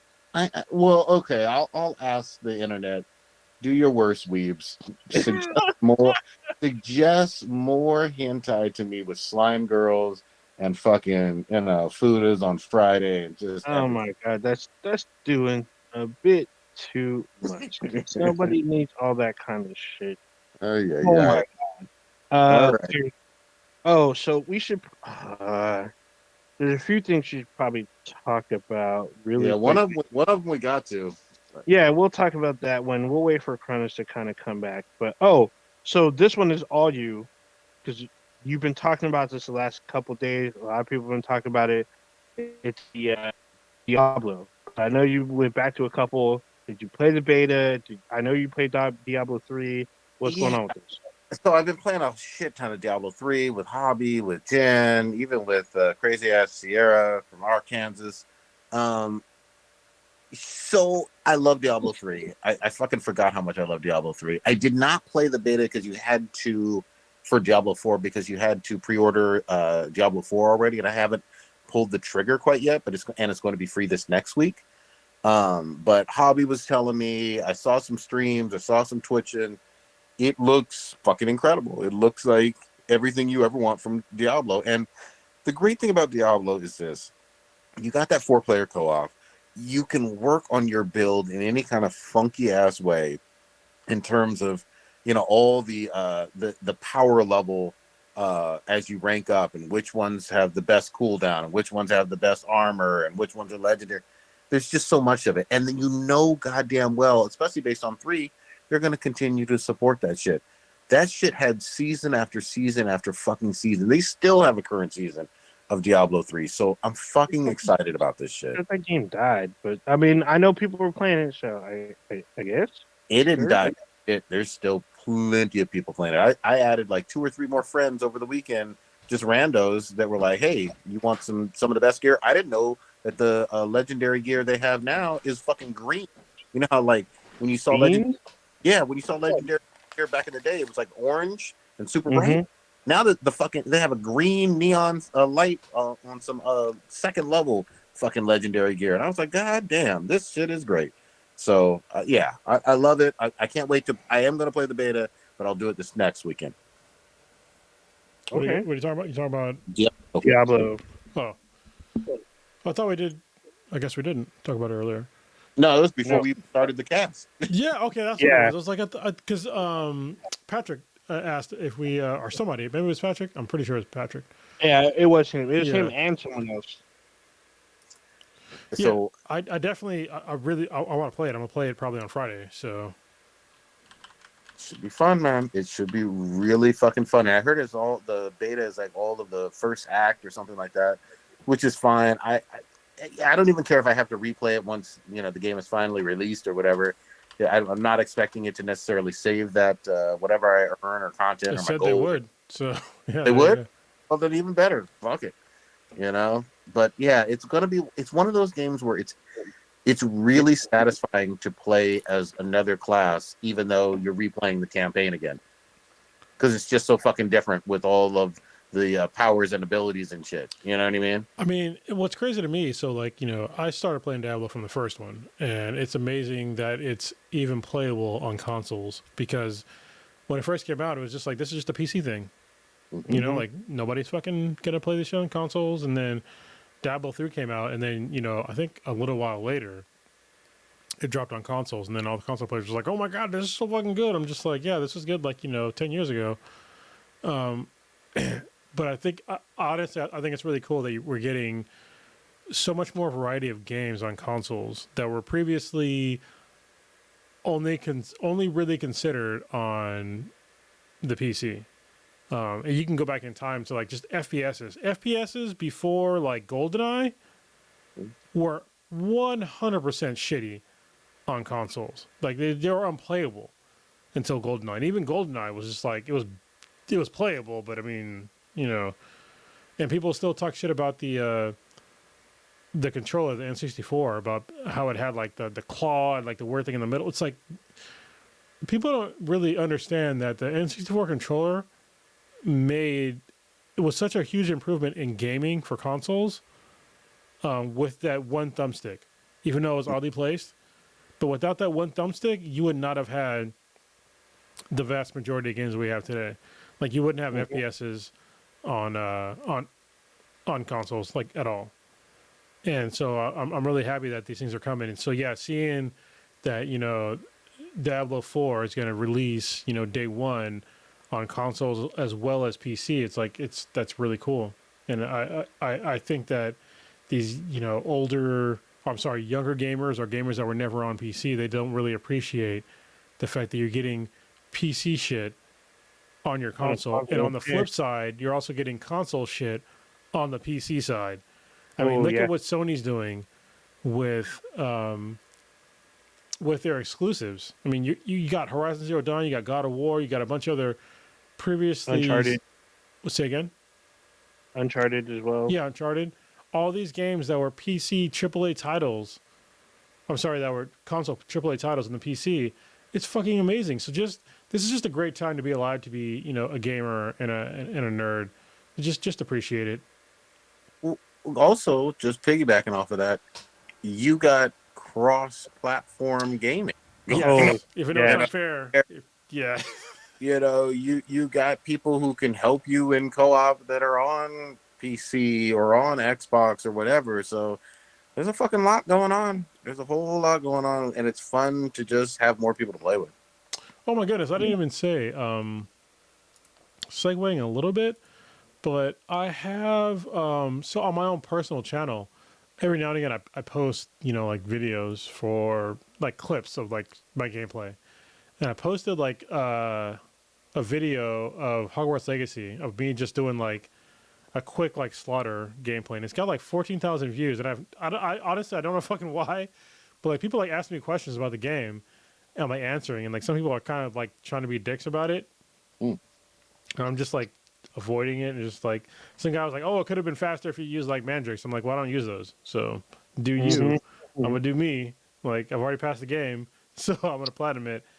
But yeah, I think it's like everybody plays like in different ways, and like just being able to like really being able to like post video gameplay like what you just did, or just doing live streams. To me, this is like a recent thing, because I'm not as old as Old Ninja, but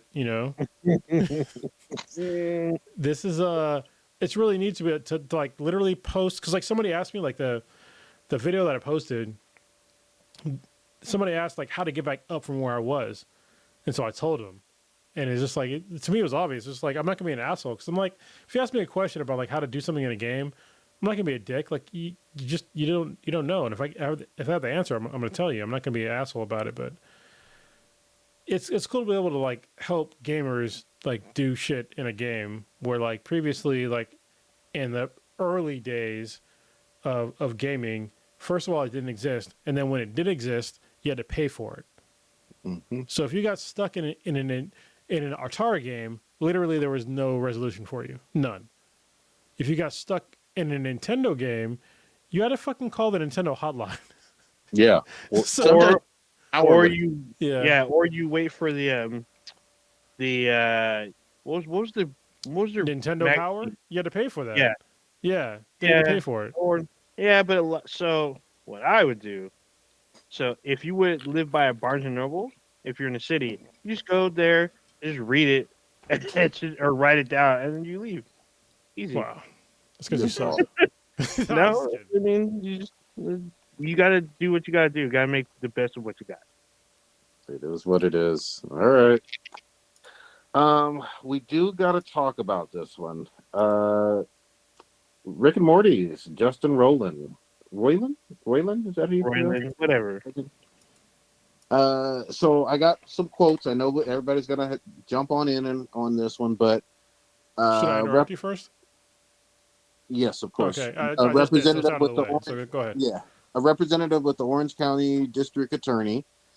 This is from IGN reporting. As of today, we did not have sufficient evidence to prove the case beyond reasonable doubt. And this is for him being accused as of May of 2020 of domestic violence. And then here is his quick quote. I'm thankful that this case has been dismissed, but at the same time, I'm still deeply shaken by the horrible lies that were reported about me during this process. I'm disappointed that so many people were so quick to judge without knowing the facts based solely on the word of an embittered ex trying to bypass due process and have me canceled. That it may have succeeded even partially is shameful. However, now that the legal case is ended, I'm determined to move forward and focus both on my creative projects and restoring my good name. End quote. That's what's going on for today. That was the latest and greatest. In a strange segue, looks like I got invited to the Street Fighter 6 closed beta like 2 months ago, and I didn't even see it. But back to Justin Roiland. You know what? I don't really have too much to say about this. I mean, according to his Rick and Morty coworkers, he wasn't the greatest person to work with, and he didn't seem like a model employee, even outside of these allegations. So, even though he did voluntarily leave the gaming company because he was like part, I don't know if he's co-owner, but he was like one of the executives of the company, and he departed on his own free will. They didn't kick him out. He wrote a resignation letter. So I don't know how I feel about that. I mean, is he going to try to get these companies back, or is he going to start something new?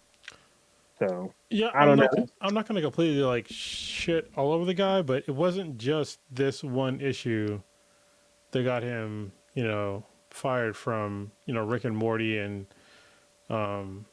basically Adult Swim or Cartoon Network or whatever. He had a lot of like work issues that were happening that multiple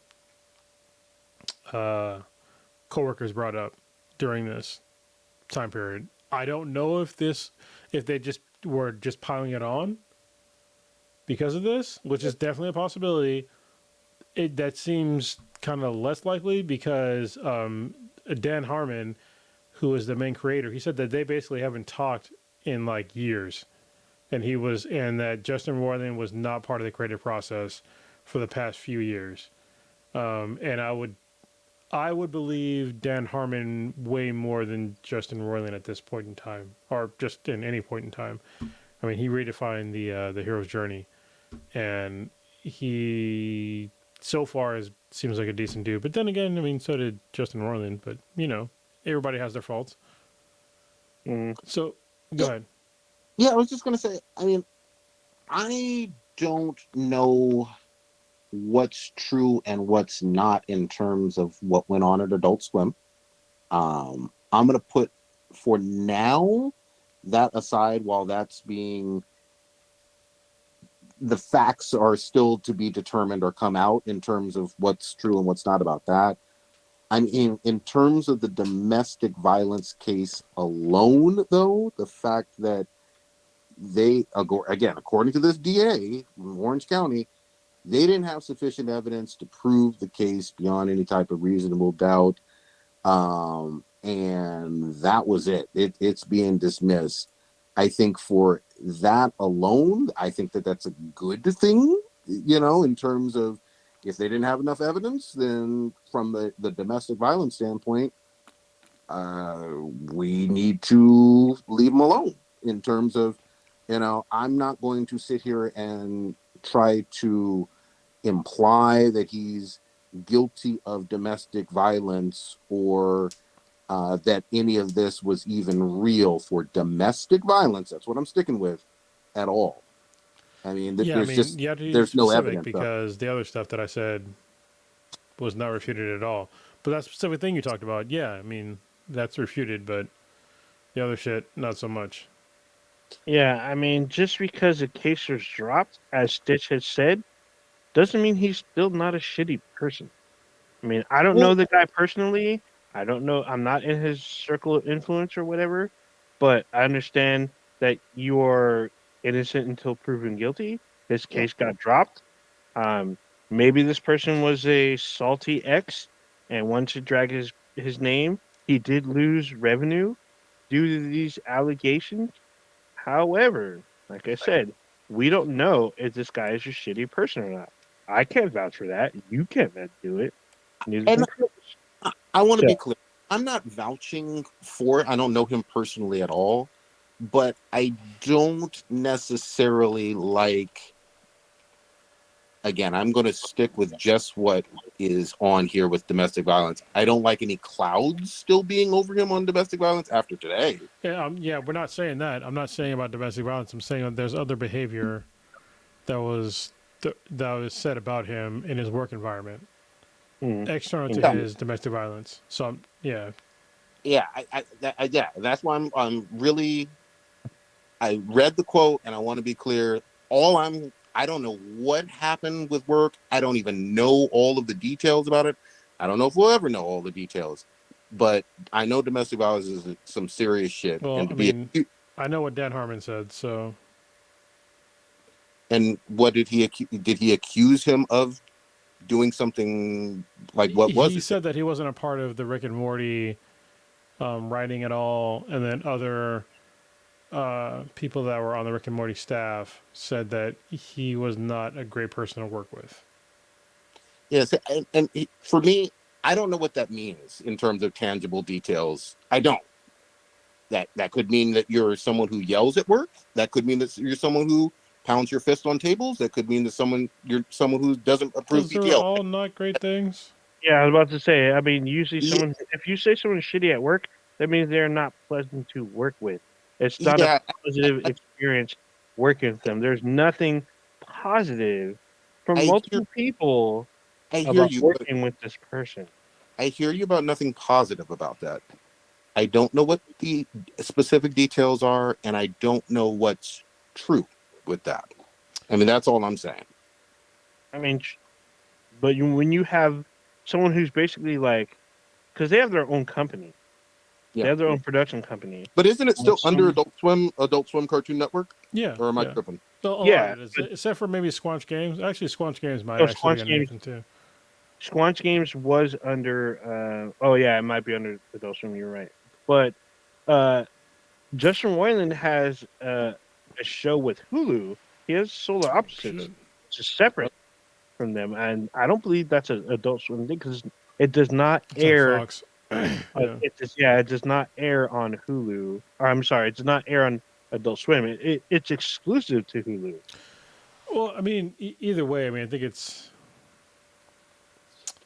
I don't want to say it's reckless, but I think that just trying to focus on that one thing that he was exonerated from, but ignoring the rest of what everybody else said. I mean, and he didn't address it at all in his statement. He did Is not great. So Is it being? I guess my question is: are things still being reviewed? I don't know this answer. Are things still being reviewed and investigated? he wasn't fired solely because of the allegation.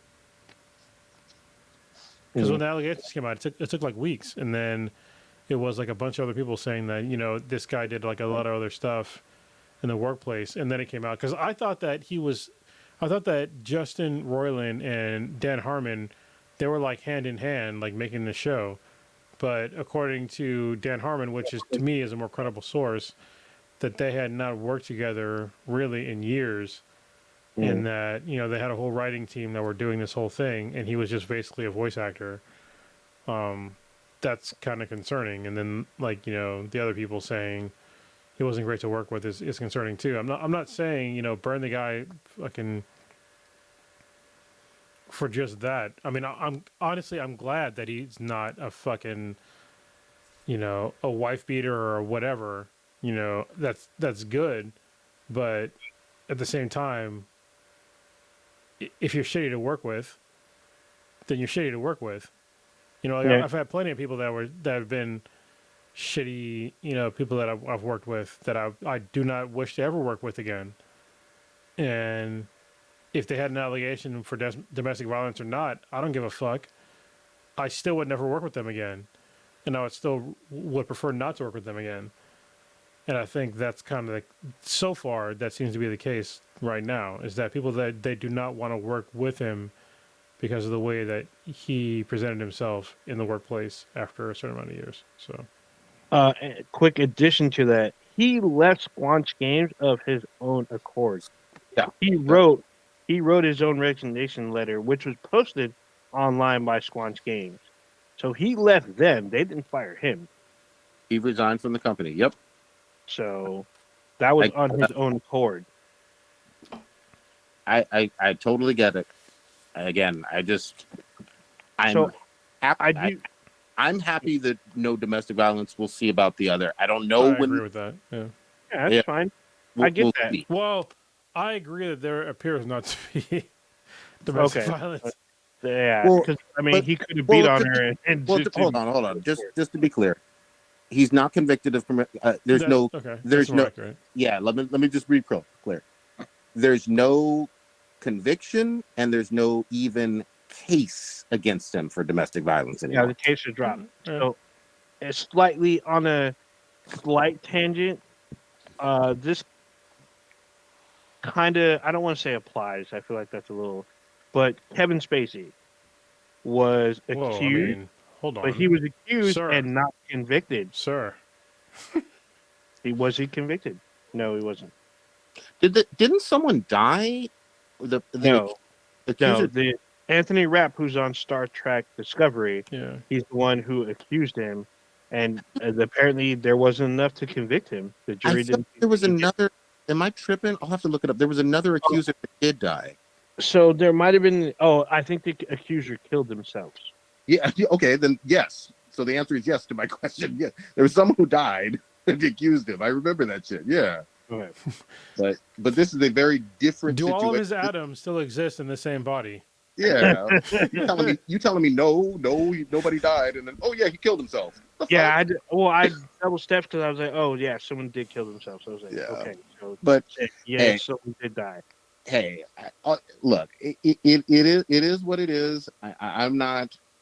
All I said was the exact quotes. We'll see what happens. I hope that the true truth comes out with whatever the workplace. And I don't like working with anybody who's completely fucking shitty at work. I'm not ever defending that necessarily, but I also think there's a world of difference with perhaps, because I don't have all the details. You should say mayhaps. Mayhaps been yelling or fucking not approving PTO versus someone who may have beat their fucking. That's the thing, Prodigy. If you're yelling at work at somebody, there's something wrong with you. Well, but hold on, you don't see a world of difference between that and beating your no, fiance? There's a world of difference, but obviously, Prodigy. Are we being real here? Yeah, there's a world of difference between those two things. There's a world of difference, but obviously you got to separate. If you're not dating somebody, and if you're just at work in a general sense, and your boss is yelling at you, there is a problem there. And I'm not equating the problem to domestic violence, but I'm saying though, this is a serious fucking problem, and it's a serious problem that you should be fired for. If you need to yell at your employees or your coworkers to do anything, you're a problem. Yeah. At work, and that's to me, that is a good enough reason for you to not have that fucking job anymore. That's excluding the allegations of domestic violence. Yeah, absolutely. Okay. And one's criminal and one's like an HR thing. It is, but both of them you should lose your job for. Well, not if you're not maybe an allegation if it's proven. Yeah, right? I was going to say if it's proven for domestic violence, you're going to jail. If it's proven that you're some asshole at work yelling, then you're going to get fired. And that's what seems to happen because, like, if you rewind the tape, he didn't get fired right away from the allegations. It was after all the other things came out of like the coworker saying, "Hey, he was a shitty person to work with," and that's when they let him go. So I mean, it was a couple years. So so this was May of 2020. Don't be an asshole at work. I had to listen to this stuff with Kay, with like her former bosses yelling. I'm just like, just fucking leave your job. Like, what are you doing? Like, you don't need to work there anymore. Like, well, and I would never I remember there was a guy who didn't even yell at me specifically when I was over in Iraq and I was making like a lot of money, and I left the job because he yelled at a woman because she was looking for another job because he was a shitty boss. And he was good to me, but I was just like, you're going to yell at this person for trying to find another job? And I'm like, no, I'm out of here. Like, I'm not doing this. And again, this is just from IGN. This is not Prodigy. IGN is stating that after the charges with the domestic violence came to light, that Adult Swim got rid of them. So if I remember the timeline, it was after, but it's like, how long was it after? To me, it wasn't the same day. It wasn't even the same fucking week.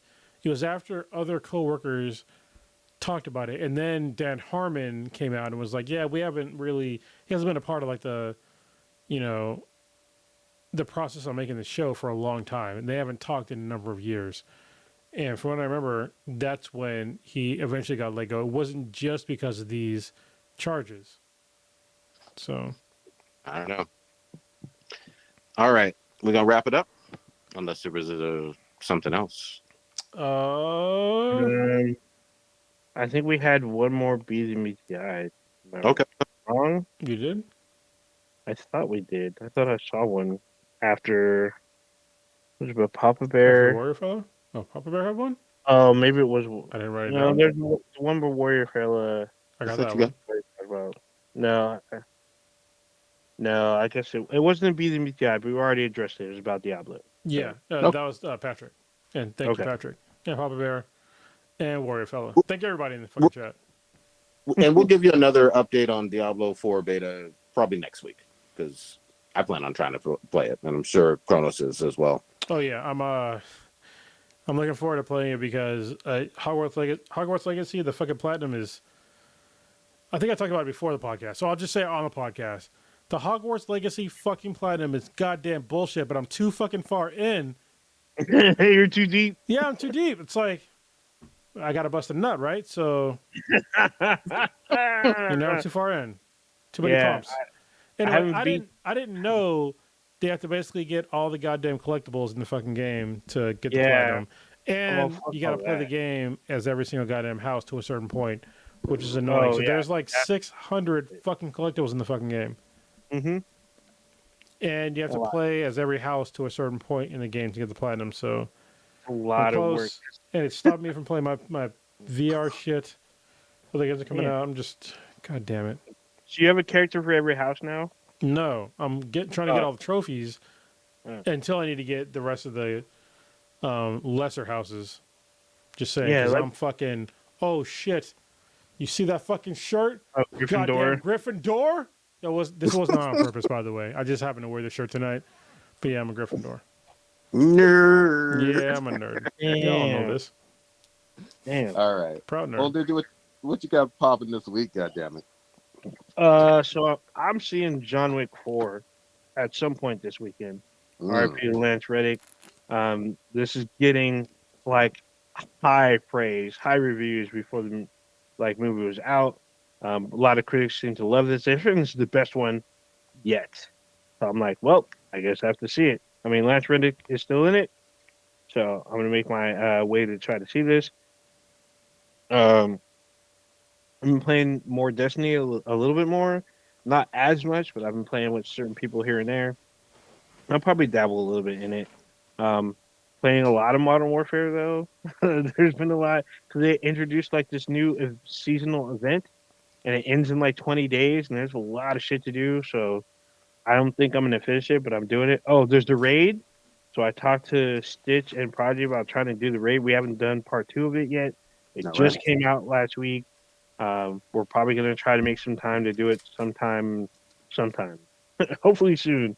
We'll see. We still didn't talk about it, even though we had a chance tonight. Star Trek Picard season 3 is still knocking it out of the park. I need to fucking catch up. Yeah, it's been like their first story arc ended, so like their second one started last week. The new episodes tonight at midnight or tomorrow, whatever. I'm gonna be on that this weekend. It looks like it's gonna be storming up here, so I'm probably gonna boat to work. We'll see. Yeah, that's pretty much it. Oh, I might. There's a very slim chance I might start Resident Evil 3 sometime this weekend. We'll see. Here's the other thing, though, real quick. You don't even have to play 3 to enjoy the fucking amazingness of 4. Leon isn't really in 3. I know he shouldn't be in 3 at all, but I bought the game like 2 years ago. So all right, that is what it is. It's like a true, Japanese game. Shit don't make fucking. I just had a bunch of. They just keep falling. Fucking gravity still works. All right. I just dropped a bunch of comic books on the floor. Or gravity did. I'm just saying. They'll be okay, I hope. They're back and boarded. Yeah, like, true Japanese games, the sequels don't make sense. It's fine. You don't need continuity. Nope. Unless you're Hideo Kojima, he knows what's up. all right. Except for, Metal Gear Solid 2, which made no fucking sense. But it's okay. We'll let it go. All you need to know with any type of Resident Evil is Umbrella is very, very bad. That's all. That's all you're going to know. Everything else makes no sense. All right, Kronos, what you got popping this week? Goddamn it! I'm just trying to survive. I'm like Wyclef. Or the B-52s. Yeah, I'm about to say you're gone till November. No, I mean, yeah. I'm just trying to survive right now. I think a mutual friend of ours is coming down next week, right, Prodigy? That's what I hear. Yeah, I didn't know about that until like recently, which is weird because I talked to Drew the other day and he didn't say shit about it. I just learned this week, so yeah, I talked to him literally this week. He didn't say shit. Yeah, I'll have to ping him again. Anyway, that's all I'm gonna say. Fuck it, I'll keep it short. Okay. I was gonna say. Just trying to survive is good enough for me. Yeah. All right. You just experienced. No, wait, Prodigy's got to say some shit, right? Yeah. Goddamn. Fuck that dude. Fuck his couch. Interspecies Reviewers is going to be watched again, and see. Nah, I'm going to try to check out this John Wick 4. Goddamn it, and I'm going to finish off Edgerunners and watch some more goddamn Swarm. I'm loving Horizon Forbidden West. I finally got into it because it was free or partially free on PlayStation Plus. Paid for it free. Yeah, paid for it free. And so really enjoying that. I'm fucking early on in the game and I forgot how to use the fucking bolt arrows or whatever where you put the trap down. I was like, how come I'm not fucking electrifying these motherfuckers? Why are you bullshitting? You know all about traps. Yeah. Oh, damn. I set myself up for that one. Yeah, so definitely I need both of y'all's opinion on this fucking Swarm show for next week, goddammit. I will watch it next week. Sorry, the reason why I was kind of like not giving I was looking for this fucking comic right here was somewhere where I didn't think it was. Oh shit.